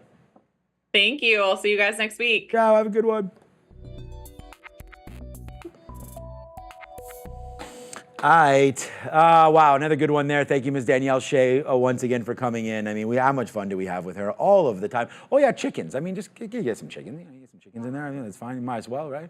Get some eggs in there, whatever. The mini cows are fun, too. Get a donkey. I like donkeys. Donkeys are fun. I would definitely do that, but definitely get some chickens. That is for sure. Okay, guys, one important thing. I want everybody immediately to do this. Go over and read this. Okay, I've had this pinned here for a while, 19,000 views from February 22nd, actually not that long. It's just trading is more than numbers on a screen. It's a journey that defines you, and it just keeps on going on and on. It's not, we talked about this today, especially after a big day. I think this is very important. I'm no more happy today than I was yesterday, and I had triple my net today than I did yesterday. So that has nothing to do with anything, right? And we talk about that right here on the screen. The pursuit of happiness is I'll be happy when. It has nothing to do with that. As traders, we always find that we always have this always mad mindset. But you have to have this. No FOMO. There's no point in saying, I missed that trade. You'll always hear Neil talk about this too. He took $1.50, $2 on that NVIDIA trade. That's the plan. He took that. Obviously, you're going to have some FOMO when the thing goes $30 or $20, but that's not something that you're going to sit there and be upset about over and over again, or quell on, oh my God, I can't believe I've done that. I do that, but it's time to change that attitude. So I just think that if everybody goes over here and reads it, look, this is it right here. Your brand isn't your P&L. And I just think that, obviously, if you're watching the show, and we go back and forth with this, that's why I think it's important to celebrate when we have bigger days. And also tell you guys when we have lesser days. And also celebrate some of those traders that are sitting there behind us. Because it's hard to trade. And if you're going to have some big days, it's important to celebrate them, but also understand how you got to those days. Right? It's not going to happen tomorrow like it did today. Maybe better, maybe worse. But at the end of the day, this is not a sticky note, but as long as you follow some kind of a plan of action, then you will have results that can be accounted. You can account for them. Why did I go long 895? Why did we hold this to that spot? It's easy to look after the fact, but do it in the in the moment, and count your money after, whether or not it's positive or negative. I called Sharif the next one today because I can already see, just by him sitting beside me right now and listening to some of these things, that he's changing right now. He's taking more trades. He's taking more size and trying to get bigger winners. Why? I've already showed you the numbers here. It's all about being comfortable with yourself, being comfortable with your trading, and at the end of the day, the P&L will tell you your income, but it won't tell you what kind of a trader you are. That's up to you to define that. Go follow me at TraderTV I hope that makes a little bit of sense to all of you. But you know what? I'm nothing without all of you, so it's roll call time. I've been trading 22 years, so that means 18 of them by myself while here on the trading floor. Also developed many different floors here for real trading. Been to Moscow, Singapore, all over the world, opening up different floors. So, let's just talk about that more tomorrow, because I got to get out of here. What's up? All right. 44 burgers. What's up? Yeah, you cannot give me that, but if you can, send them here. Oh, we used to shout out to Daniel from Yummy Burger. That dude brought burgers upon burgers for every single trader on the floor numerous times. Let's go. If anybody's watching this, we'll take that. All right, what's up, Nick Free? Come to Germany. Would love to come to Germany. I've actually opened a couple offices in Germany, but have never actually only traveled there on layovers. So shout out to that. What's up to Randall? Yeah, Lobster. I'd love to come to Maine, baby. I've been to Massachusetts, Boston, fantastic city. Would love to go back there. Go Blue Jays, not Red Sox. But I like the Fenway Park, so amazing for sure. What's up, Hans Beer? I got to get out of here. What's up to Volcan? What's up to Hertz Trader, Nick Free, Richard Fan, Bebot, Big Payday Dave? What's up? What's up, Trey Only, Young Katina? What's up? Midnight is here. Igor, Eddie, all of this, man. Thank you so much to everybody. Hey, if I'm 44 years old and I have 23 years of experience, I'll take that, man. I'm so glad to be here with you every single damn day. Join me tomorrow at 8:30. We won't be having this fun tomorrow because it's podcast time. Go check out Real Trading in the bottom as well. I'm Trader TV Sean. That's Ramin, and we're going to get out of here. Traders, stay late. And I want to thank you and Miss Danielle Shea for joining me today. Have a fantastic evening. Ciao.